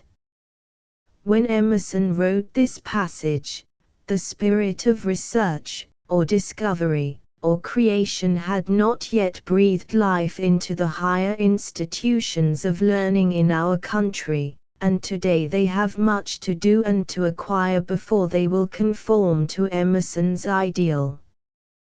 There are innumerable details in which Emerson anticipated the educational experiences of later generations. I can cite but two of them. He taught that each age must write its own books, or rather, each generation for the next succeeding. the books of an older period will not fit this. How true that is in our own day when 80,000 new books come from the press of the civilized world in a single year. Witness the incessant remaking or recasting of the books of the preceding generation. Emerson himself has gone into thousands of books in which his name is never mentioned. Even history has to be rewritten every few years, the long-surviving histories being rather monuments of style and method than accepted treasuries of facts. Again, contrary to the prevailing impression that the press has, in large measure, stripped eloquence of its former influence, Emerson taught that if there ever was a country where eloquence was a power, it is the United States. He included under eloquence the useful speech, all sorts of political persuasion in the great arena of the Republic, and the lessons of science, art, and religion which should be brought home to the instant practice of 30 millions of people now become 80. The colleges and universities have now answered in the affirmative Emerson's question, is it not worth the ambition of every generous youth to train and arm his mind with all the resources of knowledge, of method, of grace, and of character to serve such a constituency? But then Emerson's definition of eloquence is simple, and foretells the practice of today rather than describes the practice of Webster, Everett, Choate, and Winthrop, his contemporaries. Know your fact, hug your fact. For the essential thing is heat, and heat comes of sincerity. Eloquence is the power to translate a truth into language perfectly intelligible to the person to whom you speak. I turn next to some examples of Emerson's anticipation of social conditions, visible to him as seer in his own day, and since become plain to the sight of the ordinary millions. When he accumulated in his journals the original materials of his essay on worship, there were no large cities in the United States in the present sense of that term. The great experiment of democracy was not far advanced, and had not developed many of its sins and dangers, yet how justly he presented them in the following description: in our large cities, the population is godless, materialized, no bond, no fellow feeling, no enthusiasm. These are not men, but hungers, thirsts, fevers, and appetites walking. How is it people manage to live on, so aimless as they are? There is faith in chemistry, in meat and wine, in wealth, in machinery, in the steam engine, galvanic battery, turbine wheels, sewing machines, and in public opinion, but not in divine causes. In Emerson's day, luxury in the present sense had hardly been developed in our country, but he foresaw its coming, and its insidious destructiveness. We spend our incomes for paint and paper, for 100 trifles, I know not what, and not for the things of a man. Our expense is almost all for conformity. It is for cake that we run in debt. It is not the intellect, not the heart, not beauty, not worship, that costs us so much. Why needs any man be rich? Why must he have horses, fine garments, handsome apartments, access to public houses and places of amusement? Only for want of thought. We are first thoughtless, and then find that we are moneyless. We are first sensual and then must be rich. He foresaw the young man's state of mind today about marriage. I must have money before I can marry, and deals with it thus: give us wealth and the home shall exist. But that is a very imperfect and inglorious solution of the problem, and therefore no solution. Give us wealth. You ask too much. Few have wealth, but all must have a home. Men are not born rich. In getting wealth the man is generally sacrificed, and often is sacrificed without acquiring wealth at last. We have come to understand by experience that the opinion of masses of men is a formidable power which can be made safe and useful. In earlier days this massed opinion was either despised or dreaded, and it is dreadful, if either confined or misdirected. Emerson compares it to steam. Studied, economized, and directed, steam has become the power by which all great labors are done. Like steam is the opinion of political masses.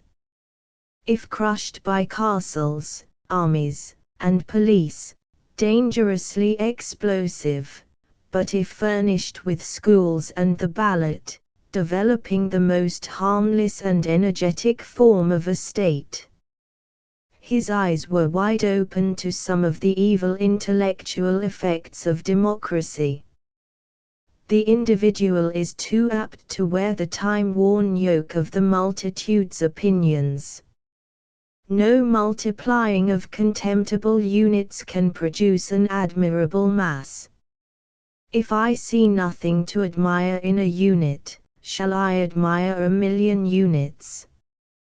The habit of submitting to majority rule cultivates individual subserviency.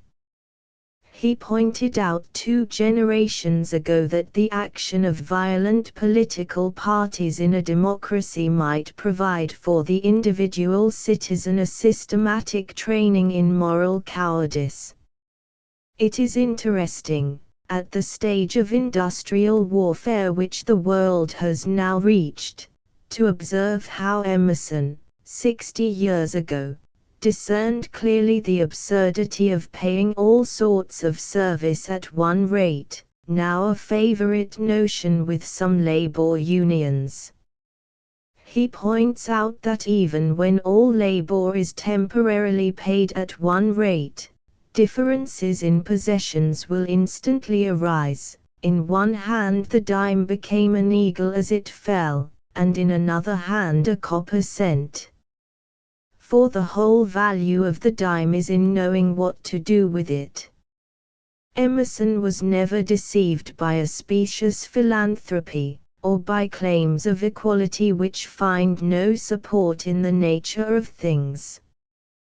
He was a true Democrat, but still could say, I think I see place and duties for a nobleman in every society. But it is not to drink wine and ride in a fine coach, but to guide and adorn life for the multitude by forethought, by elegant studies, by perseverance, self-devotion, and the remembrance of the humble old friend, by making his life secretly beautiful. How fine a picture of the democratic nobility is that! In his lecture on Man the Reformer, which was read before the Mechanics' Apprentices Association in Boston in January, 1841, Emerson described in the clearest manner the approaching strife between laborers and employers, between poor and rich, and pointed out the cause of this strife in the selfishness, unkindness, and mutual distrust which ran through the community. He also described, with perfect precision, the only ultimate remedy, namely, the sentiment of love. Love would put a new face on this weary old world in which we dwell as pagans and enemies too long. The virtue of this principle in human society in application to great interests is obsolete and forgotten.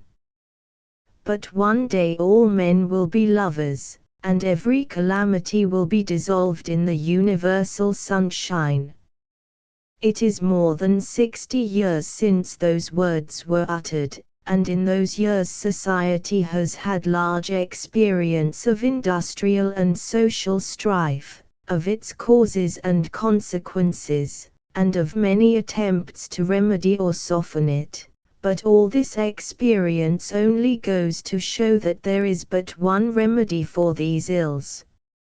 It is to be found in kindness, good fellowship, and the affections. In Emerson's words, we must be lovers, and at once the impossible becomes possible. The world will wait long for this remedy, but there is no other. Like every real seer and prophet whose testimony is recorded, Emerson had intense sympathy with the poor, laborious, dumb masses of mankind, and being a wide reader in history and biography, he early arrived at the conviction that history needed to be written in a new manner. It was long before Green's History of the English People that Emerson wrote. Hence it happens that the whole interest of history lies in the fortunes of the poor. In recent years this view of history has come to prevail, and we are given the stories of institutions, industries, commerce, crafts, arts, and beliefs, instead of the stories of dynasties and wars.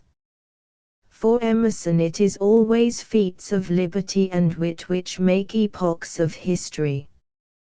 Commerce is civilizing because the power which the sea requires in the sailor makes a man of him very fast.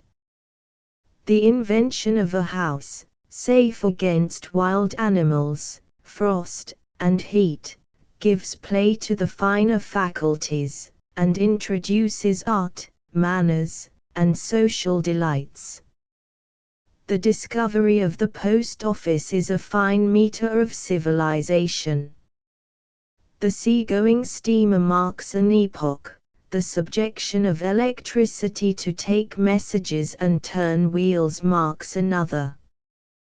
But, after all, the vital stages of human progress are marked by steps toward personal, individual freedom. The love of liberty was Emerson's fundamental passion, for he that ruleth high and wise, nor pauseth in his plan, will take the sun out of the skies ere freedom out of man. The new National League of Independent Workmen of America has very appropriately taken its motto from Emerson, for what avail the plow or sail or land or life, if freedom fail? The sympathetic reader of Emerson comes often upon passages written long ago which are positively startling in their anticipation of sentiments common today and apparently awakened by very recent events. One would suppose that the following passage was written yesterday. It was written 56 years ago.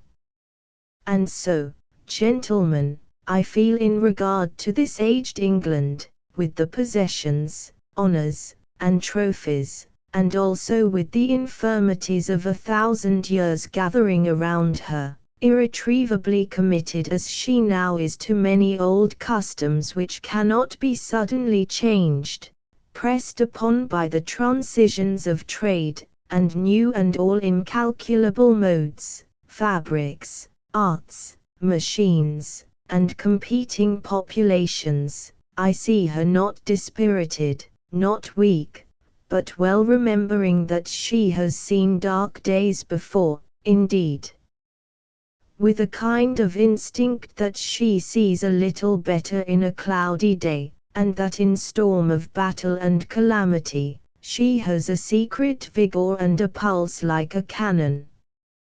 Before the Civil War, the Jew had no such place in society as he holds today.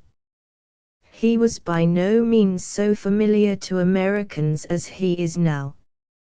Emerson speaks twice of the Jew in his essay on fate, in terms precisely similar to those we commonly hear today. We see how much will has been expended to extinguish the Jew, in vain. The sufferance which is the badge of the Jew has made him in these days the ruler of the rulers of the earth. Those keen observations were made certainly more than 40 years ago, and probably more than 50. Landscape architecture is not yet an established profession among us, in spite of the achievements of Downing, Cleveland, and Olmsted and their disciples. Yet much has been accomplished within the last 25 years to realize the predictions on this subject made by Emerson in his lecture on the Young American. He pointed out in that lecture that the beautiful gardens of Europe are unknown among us, but might be easily imitated here, and said that the landscape art is the fine art which is left for us. The whole force of all arts goes to facilitate the decoration of lands and dwellings. I look on such improvement as directly tending to endear the land to the inhabitant. The following sentence might have been written yesterday, so consistent is it with the thought of today. Whatever events in progress shall go to disgust men with cities, and infuse into them the passion for country life and country pleasures, will render a service to the whole face of this continent, and will further the most poetic of all the occupations of real life, the bringing out by art the native but hidden graces of the landscape. In regard to books, pictures, statues, collections in natural history, and all such refining objects of nature and art, which heretofore only the opulent could enjoy, Emerson pointed out that in America the public should provide these means of culture and inspiration for every citizen. He thus anticipated the present ownership by cities, or by endowed trustees, of parks, gardens, and museums of art or science, as well as of baths and orchestras. Of music in particular he said, "I think sometimes could I only have music on my own terms, could I know where I could go whenever I wished the ablution and inundation of musical waves, that were a bath and a medicine." It has been a long road from that sentence, written probably in the 40s, to the symphony orchestra in this hall, and to the new singing classes on the east side of New York City. For those of us who have attended to the outburst of novels and treatises on humble or squalid life, to the copious discussions on child study, to the masses of slum literature, and to the numerous writings on home economics, how true today seems the following sentence written in 1837, "The literature of the poor, the feelings of the child, the philosophy of the street, the meaning of household life are the topics of the time." I pass now to the last of the three topics which time permits me to discuss, Emerson's religion. In no field of thought was Emerson more prophetic, more truly a prophet of coming states of human opinion, than in religion. In the first place, he taught that religion is absolutely natural, not supernatural, but natural. Out from the heart of nature rolled the burdens of the Bible old. He believed that revelation is natural and continuous, and that in all ages prophets are born. Those souls out of time proclaim truth, which may be momentarily received with reverence, but is nevertheless quickly dragged down into some savage interpretation which by and by a new prophet will purge away. He believed that man is guided by the same power that guides beast and flower. The self-same power that brought me here brought you, he says to beautiful Rhodora. For him worship is the attitude of those who see that against all appearances the nature of things works for truth and right forever. He saw good not only in what we call beauty, grace, and light, but in what we call foul and ugly. For him a sky-born music sounds from all that's fair, from all that's foul. 'Tis not in the high stars alone, nor in the cups of budding flowers, nor in the redbreast's mellow tone, nor in the bow that smiles in showers, but in the mud and scum of things there always something sings. The universe was ever new and fresh in his eyes, not spent, or fallen, or degraded, but eternally tending upward. No ray is dimmed, no atom worn. My oldest force is good as new, and the fresh rose on yonder thorn gives back the bending heavens in dew. When we come to his interpretation of historical Christianity, we find that in his view the life and works of Jesus fell entirely within the field of human experience. He sees in the deification of Jesus an evidence of lack of faith in the infinitude of the individual human soul. He sees in every gleam of human virtue not only the presence of God, but some atom of his nature. As a preacher he had no tone of authority. A true nonconformist himself, he had no desire to impose his views on anybody. Religious truth, like all other truth, was to his thought an unrolling picture, not a deposit made once for all in some sacred vessel. When people who were sure they had drained that vessel, and assimilated its contents, attacked him, he was irresponsive or impassive, and yielded to them no juicy thought, so they pronounced him dry or empty. Yet all of Emerson's religious teaching led straight to God, not to a withdrawn creator, or anthropomorphic judge or king, but to the all-informing, all-sustaining soul of the universe. It was a prophetic quality of Emerson's religious teaching that he sought to obliterate the distinction between secular and sacred. For him all things were sacred, just as the universe was religious. We see an interesting fruition of Emerson's sowing in the nature of the means of influence, which organized churches and devout people have, in these later days, been compelled to resort to. Thus the Catholic Church keeps its hold on its natural constituency quite as much by schools, gymnasiums, hospitals, entertainments, and social parades as it does by its rites and sacraments. The Protestant churches maintain in city slums settlements which use the secular rather than the so-called sacred methods. The fight against drunkenness, and the sexual vice and crimes of violence which follow in its train, is most successfully maintained by eliminating its physical causes and providing mechanical and social protections.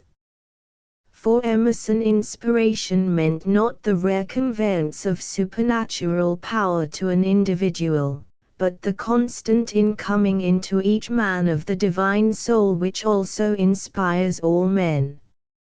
He believed in the worth of the present hour, future or past no richer secret folds, O friendless present, than thy bosom holds. He believed that the spiritual force of human character imaged the divine. The sun set, but set not his hope, stars rose, his faith was earlier up, fixed on the enormous galaxy, deeper and older seemed his eye. Yet man is not an order of nature, but a stupendous antagonism, because he chooses and acts in his soul. So far as a man thinks, he is free. It is interesting today, after all the long discussion of the doctrine of evolution, to see how the much earlier conceptions of Emerson match the thoughts of the latest exponents of the philosophic results of evolution. The present generation of scholars and ministers has been passing through an important crisis in regard to the sacred books of Judaism and Christianity. All the features of the contest over the higher criticism are foretold by Emerson in The American Scholar. The poet chanting was felt to be a divine man, henceforth the chant is divine also. The writer was a just and wise spirit, henceforward it is settled the book is perfect. Colleges are built on it, books are written on it. Instantly the book becomes noxious, the guide is a tyrant. This is exactly what has happened to Protestantism, which substituted for infallible Pope and Church an infallible book, and this is precisely the evil from which modern scholarship is delivering the world.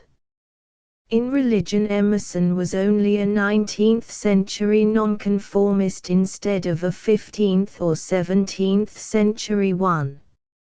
It was a fundamental article in his creed that, although conformity is the virtue in most request, whoso would be a man must be a nonconformist.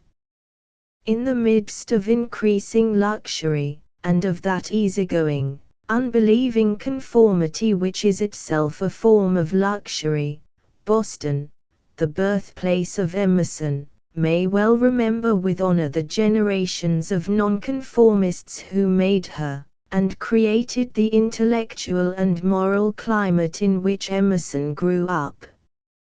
Inevitably, to conformists and to persons who still accept doctrines and opinions which he rejected, he seems presumptuous and consequential. In recent days we have even seen the word insolent applied to this quietest and most retiring of seers. But have not all prophets and ethical teachers had something of this aspect to their conservative contemporaries? We hardly expect the messages of prophets to be welcome. They imply too much dissatisfaction with the present.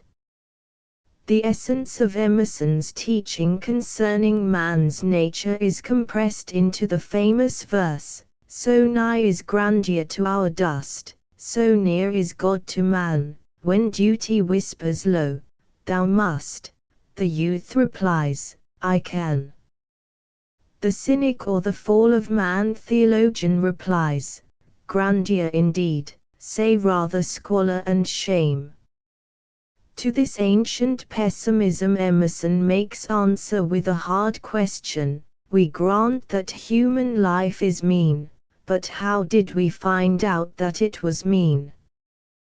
To this question no straight answer has been found, the common answer running in a circle.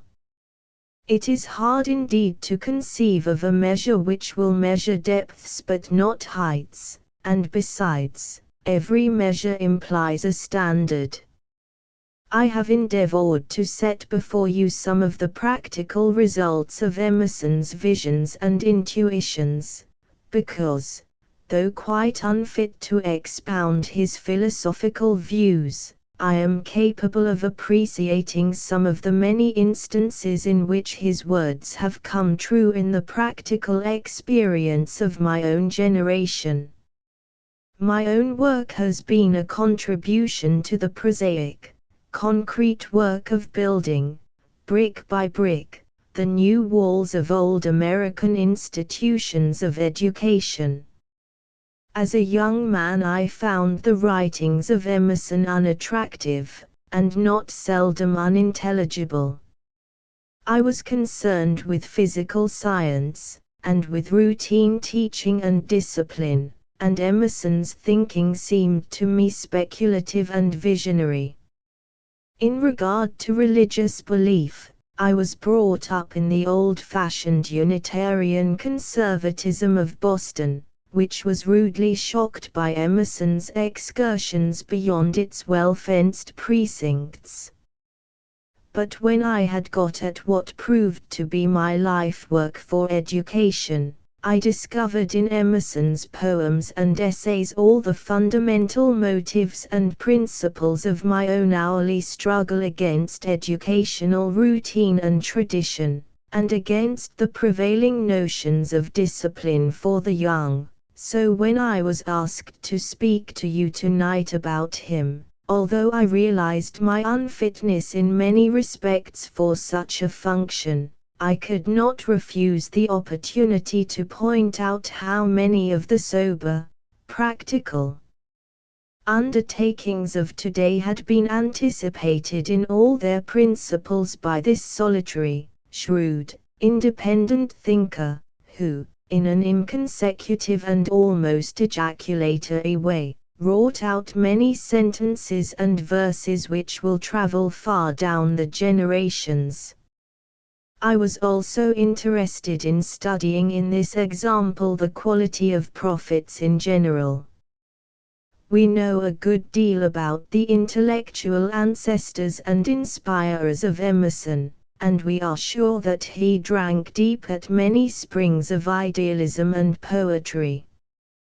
Plato, Confucius, Shakespeare, and Milton were of his teachers. Oken, Lamarck, and Lyell lent him their scientific theories, and Channing stirred the residuum which came down to him through his forebears from Luther, Calvin, and Edwards. All these materials he transmuted and molded into lessons which have his own individual quality and bear his stamp. The precise limits of his individuality are indeterminable, and inquiry into them would be unprofitable. In all probability the case would prove to be much the same with most of the men that the world has named prophets, if we knew as much of their mental history as we know of Emerson's. With regard to the Semitic prophets and seers, it is reasonable to expect that as Semitic exploration and discovery advance, the world will learn much about the historical and poetical sources of their inspiration. Then the Jewish and Christian peoples may come nearer than they do now to Emerson's conceptions of inspiration and worship, of the naturalness of revelation and religion, and of the infinite capacities of man. Meantime, it is an indisputable fact that Emerson's thought has proved to be consonant with the most progressive and fruitful thinking and acting of 2 generations since his working time. This fact, and the sweetness, fragrance, and loftiness of his spirit, prophesy for him an enduring power in the hearts and lives of spiritually minded men. End of the Project Gutenberg ebook for American Leaders. Updated editions will replace the previous one, the old editions will be renamed. Creating the works from print editions not protected by U.S. copyright law means that no one owns a United States copyright in these works. So the Foundation, and you, can copy and distribute it in the United States without permission and without paying copyright royalties.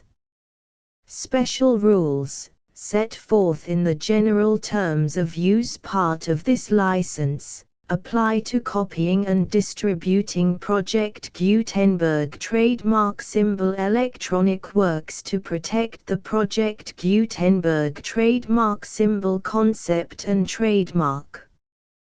Project Gutenberg is a registered trademark, and may not be used if you charge for an ebook, except by following the terms of the trademark license, including paying royalties for use of the Project Gutenberg trademark. If you do not charge anything for copies of this ebook, complying with the trademark license is very easy.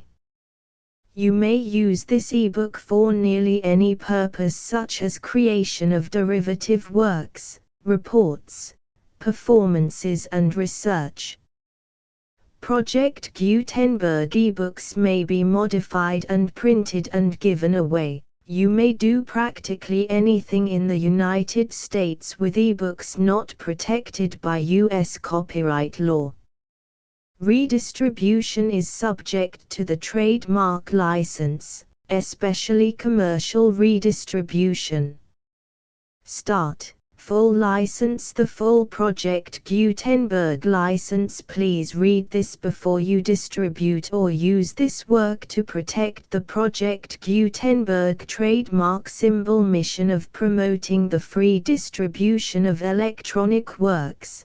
By using or distributing this work, or any other work associated in any way with the phrase Project Gutenberg, you agree to comply with all the terms of the full Project Gutenberg trademark symbol license available with this file or online at www.gutenberg.org/license. Section 1. General Terms of Use and Redistributing Project Gutenberg Trademark Symbol Electronic Works 1.0. By reading or using any part of this Project Gutenberg trademark symbol electronic work, you indicate that you have read, understand, agree to and accept all the terms of this license and intellectual property, trademark/copyright, agreement.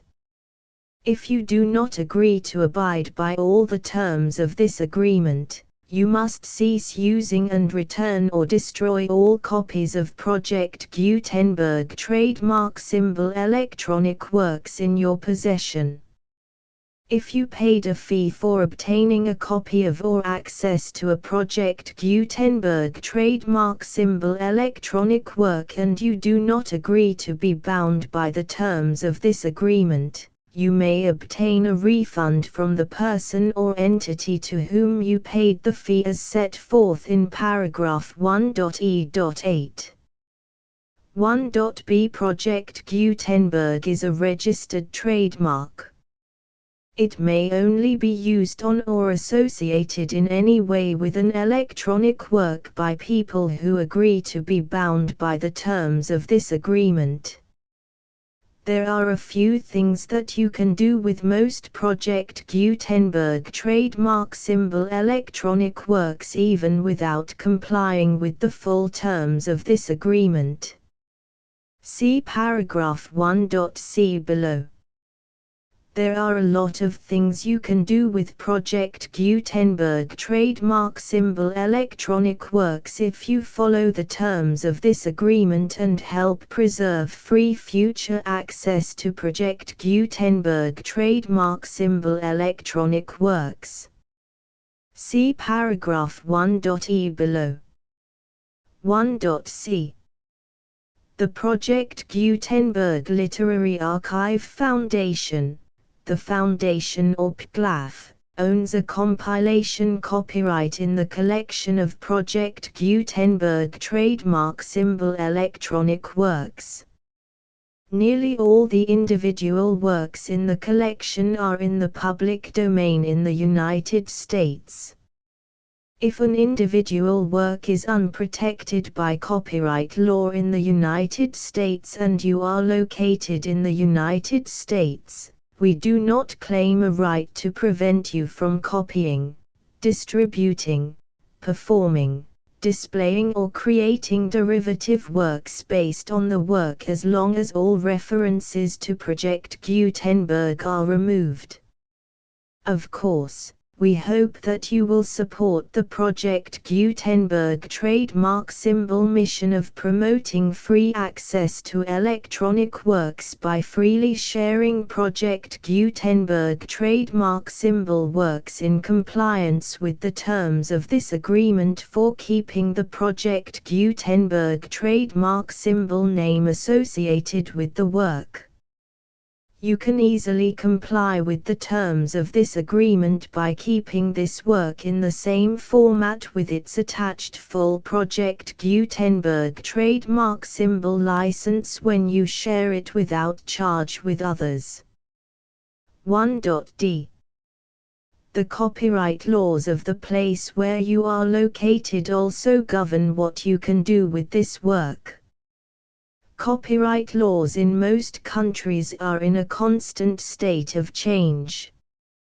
If you are outside the United States, check the laws of your country in addition to the terms of this agreement before downloading, copying, displaying, performing, distributing or creating derivative works based on this work or any other Project Gutenberg trademark symbol work.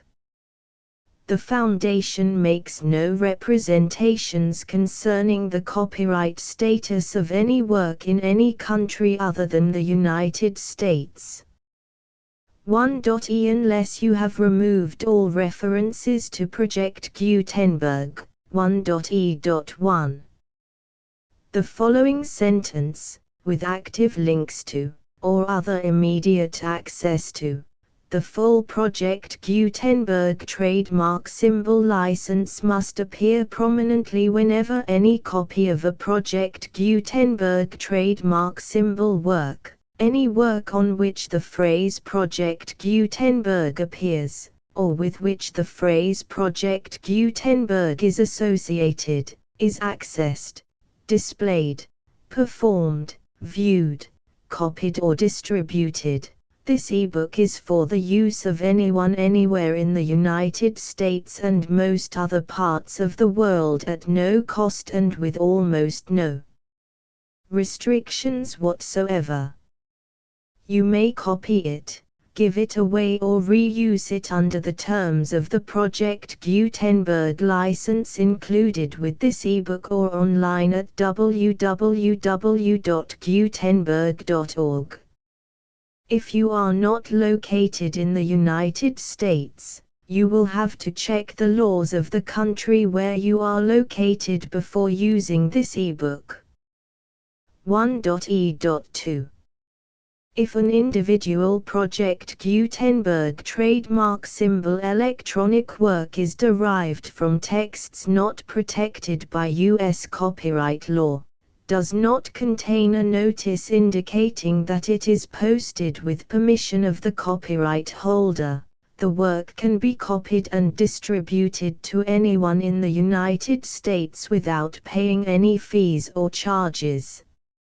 If you are redistributing or providing access to a work with the phrase Project Gutenberg associated with or appearing on the work, you must comply either with the requirements of paragraphs 1.e.1 through 1.e.7 or obtain permission for the use of the work and the Project Gutenberg trademark symbol trademark as set forth in paragraphs 1.e.8 or 1.e.9. 1.e.3. If an individual Project Gutenberg trademark symbol electronic work is posted with the permission of the copyright holder, your use and distribution must comply with both paragraphs 1.e.1 through 1.e.7 and any additional terms imposed by the copyright holder. Additional terms will be linked to the Project Gutenberg trademark symbol license for all works posted with the permission of the copyright holder found at the beginning of this work. 1.e.4. Do not unlink or detach or remove the full Project Gutenberg trademark symbol license terms from this work, or any files containing a part of this work or any other work associated with Project Gutenberg trademark symbol. 1.e.5. Do not copy, display, perform, distribute or redistribute this electronic work, or any part of this electronic work, without prominently displaying the sentence set forth in paragraph 1.e.1 with active links or immediate access to the full terms of the Project Gutenberg trademark symbol license. 1.e.6. You may convert to and distribute this work in any binary, compressed, marked up, non-proprietary or proprietary form, including any word processing or hypertext form. However, if you provide access to or distribute copies of a Project Gutenberg trademark symbol work in a format other than plain vanilla ASCII or other format used in the official version posted on the official Project Gutenberg trademark symbol website, www.gutenberg.org, you must, at no additional cost, fee or expense to the user, provide a copy, a means of exporting a copy, or a means of obtaining a copy upon request, of the work in its original plain vanilla ASCII or other form. Any alternate format must include the full Project Gutenberg trademark symbol license as specified in paragraph 1.e.1. 1.e.7. Do not charge a fee for access to, viewing, displaying, performing, copying or distributing any Project Gutenberg trademark symbol works unless you comply with paragraph 1.e.8 or 1.e.9. 1.e.8. You may charge a reasonable fee for copies of or providing access to or distributing Project Gutenberg trademark symbol electronic works provided that you pay a royalty fee of 20% of the gross profits you derive from the use of Project Gutenberg trademark symbol works calculated using the method you already use to calculate your applicable taxes. The fee is owed to the owner of the Project Gutenberg trademark symbol trademark, but he has agreed to donate royalties under this paragraph to the Project Gutenberg Literary Archive Foundation. Royalty payments must be paid within 60 days following each date on which you prepare, or are legally required to prepare, your periodic tax returns. Royalty payments should be clearly marked as such and sent to the Project Gutenberg Literary Archive Foundation at the address specified in Section 4, Information about donations to the Project Gutenberg Literary Archive Foundation. You provide a full refund of any money paid by a user who notifies you in writing, or by email, within 30 days of receipt that he does not agree to the terms of the full Project Gutenberg trademark symbol license. You must require such a user to return or destroy all copies of the works possessed in a physical medium and discontinue all use of and all access to other copies of Project Gutenberg trademark symbol works. You provide, in accordance with paragraph 1.f.3, a full refund of any money paid for a work or a replacement copy, if a defect in the electronic work is discovered and reported to you within 90 days of receipt of the work. You comply with all other terms of this agreement for free distribution of Project Gutenberg trademark symbol works. 1.e.9. If you wish to charge a fee or distribute a Project Gutenberg trademark symbol electronic work or group of works on different terms than are set forth in this agreement, you must obtain permission in writing from the Project Gutenberg Literary Archive Foundation, the manager of the Project Gutenberg trademark symbol trademark. Contact the Foundation as set forth in Section 3 below. 1.f1.f.1 Project Gutenberg volunteers and employees expend considerable effort to identify, do copyright research on, transcribe and proofread works not protected by U.S. copyright law in creating the Project Gutenberg trademark symbol collection. Despite these efforts, Project Gutenberg trademark symbol electronic works, and the medium on which they may be stored, may contain defects such as, but not limited to, incomplete, inaccurate or corrupt data, transcription errors, a copyright or other intellectual property infringement, a defective or damaged disk or other medium, a computer virus, or computer codes that damage or cannot be read by your equipment. 1.f.2 Limited warranty, disclaimer of damages, except for the right of replacement or refund described in paragraph 1.f.3, the Project Gutenberg Literary Archive Foundation, the owner of the Project Gutenberg trademark symbol trademark, and any other party distributing a Project Gutenberg trademark symbol electronic work under this agreement, disclaim all liability to you for damages, costs and expenses, including legal fees. You agree that you have no remedies for negligence, strict liability, breach of warranty or breach of contract except those provided in paragraph 1.f.3. You agree that the Foundation, the trademark owner, and any distributor under this agreement will not be liable to you for actual, direct, indirect, consequential, punitive or incidental damages even if you give notice of the possibility of such damage.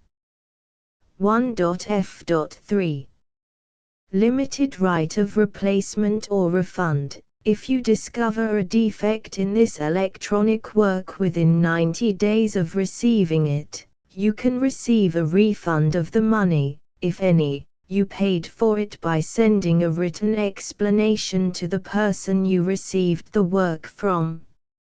If you received the work on a physical medium, you must return the medium with your written explanation. The person or entity that provided you with the defective work may elect to provide a replacement copy in lieu of a refund. If you received the work electronically, the person or entity providing it to you may choose to give you a second opportunity to receive the work electronically in lieu of a refund.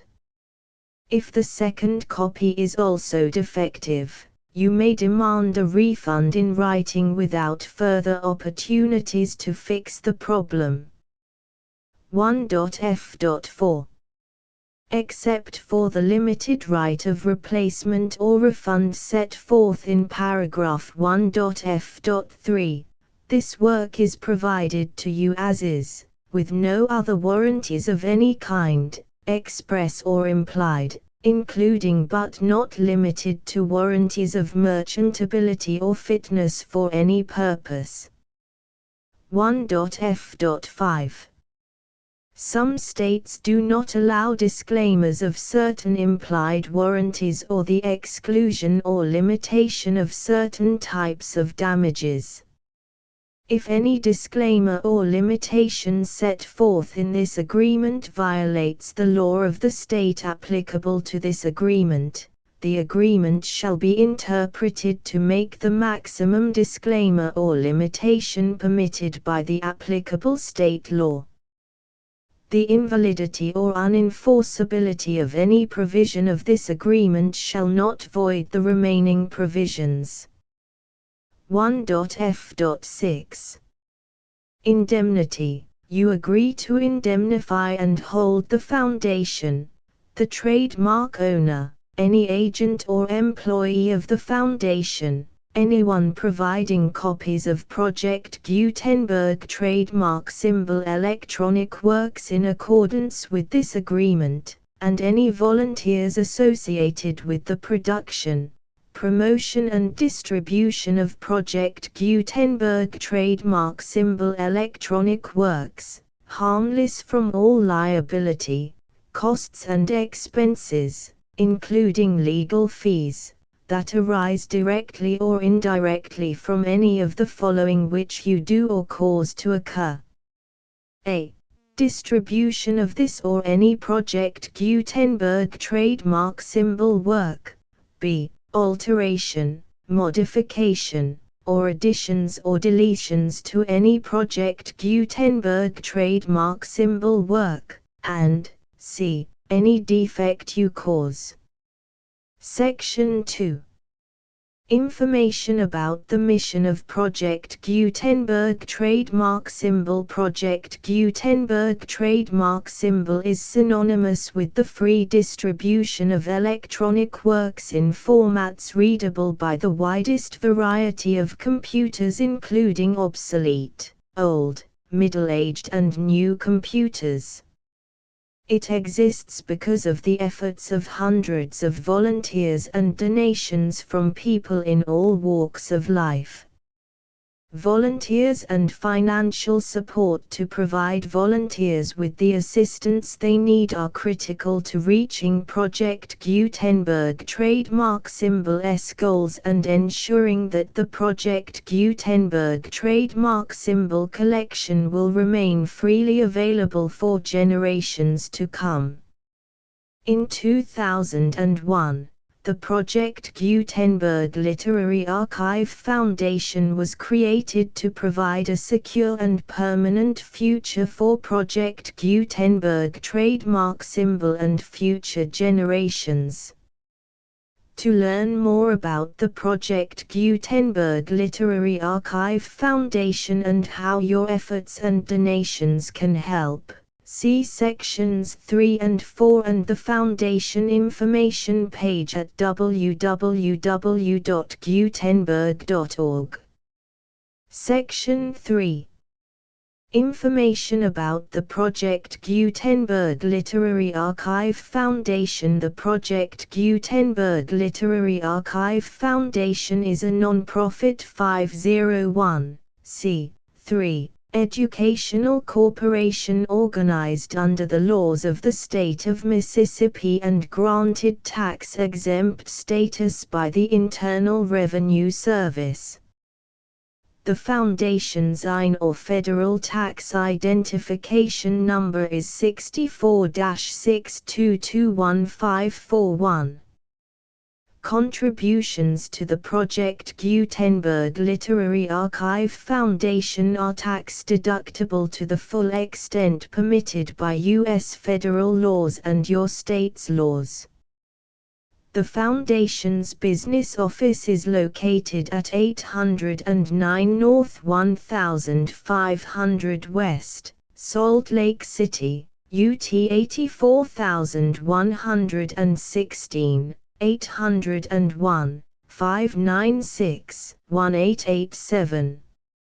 Email contact links and up-to-date contact information can be found at the Foundation's website and official page at www.gutenberg.org/contact section 4.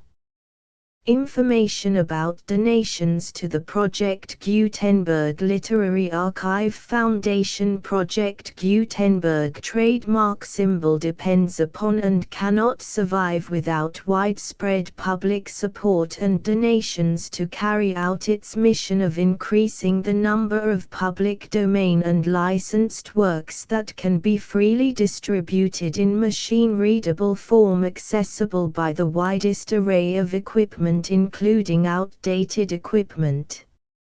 Many small donations, $1 to $5,000, are particularly important to maintaining tax-exempt status with the IRS.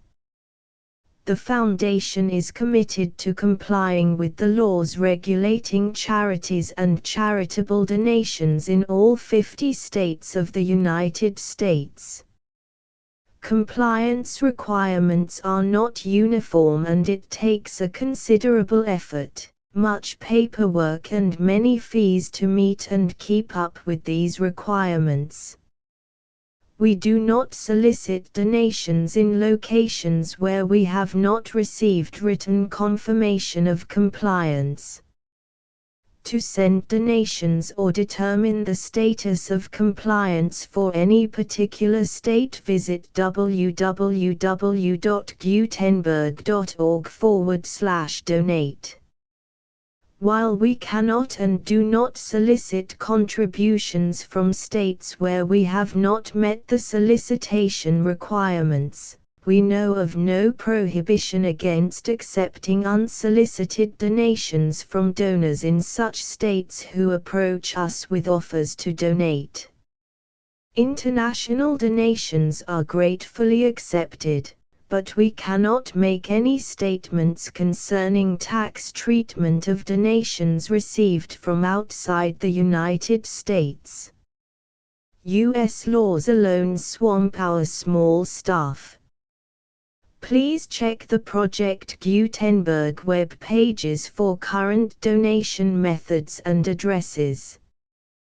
Donations are accepted in a number of other ways including checks, online payments and credit card donations. To donate, please visit www.gutenberg.org/donate. Section 5. General information about Project Gutenberg trademark symbol electronic works. Professor Michael S. Hart was the originator of the Project Gutenberg trademark symbol concept of a library of electronic works that could be freely shared with anyone. For 40 years, he produced and distributed Project Gutenberg trademark symbol ebooks with only a loose network of volunteer support. Project Gutenberg trademark symbol ebooks are often created from several printed editions, all of which are confirmed as not protected by copyright in the US unless a copyright notice is included. Thus, we do not necessarily keep ebooks in compliance with any particular paper edition. Most people start at our website, which has the main PG search facility, www.gutenberg.org. This website includes information about Project Gutenberg trademark symbol, including how to make donations to the Project Gutenberg Literary Archive Foundation, how to help produce our new ebooks, and how to subscribe to our email newsletter to hear about new ebooks.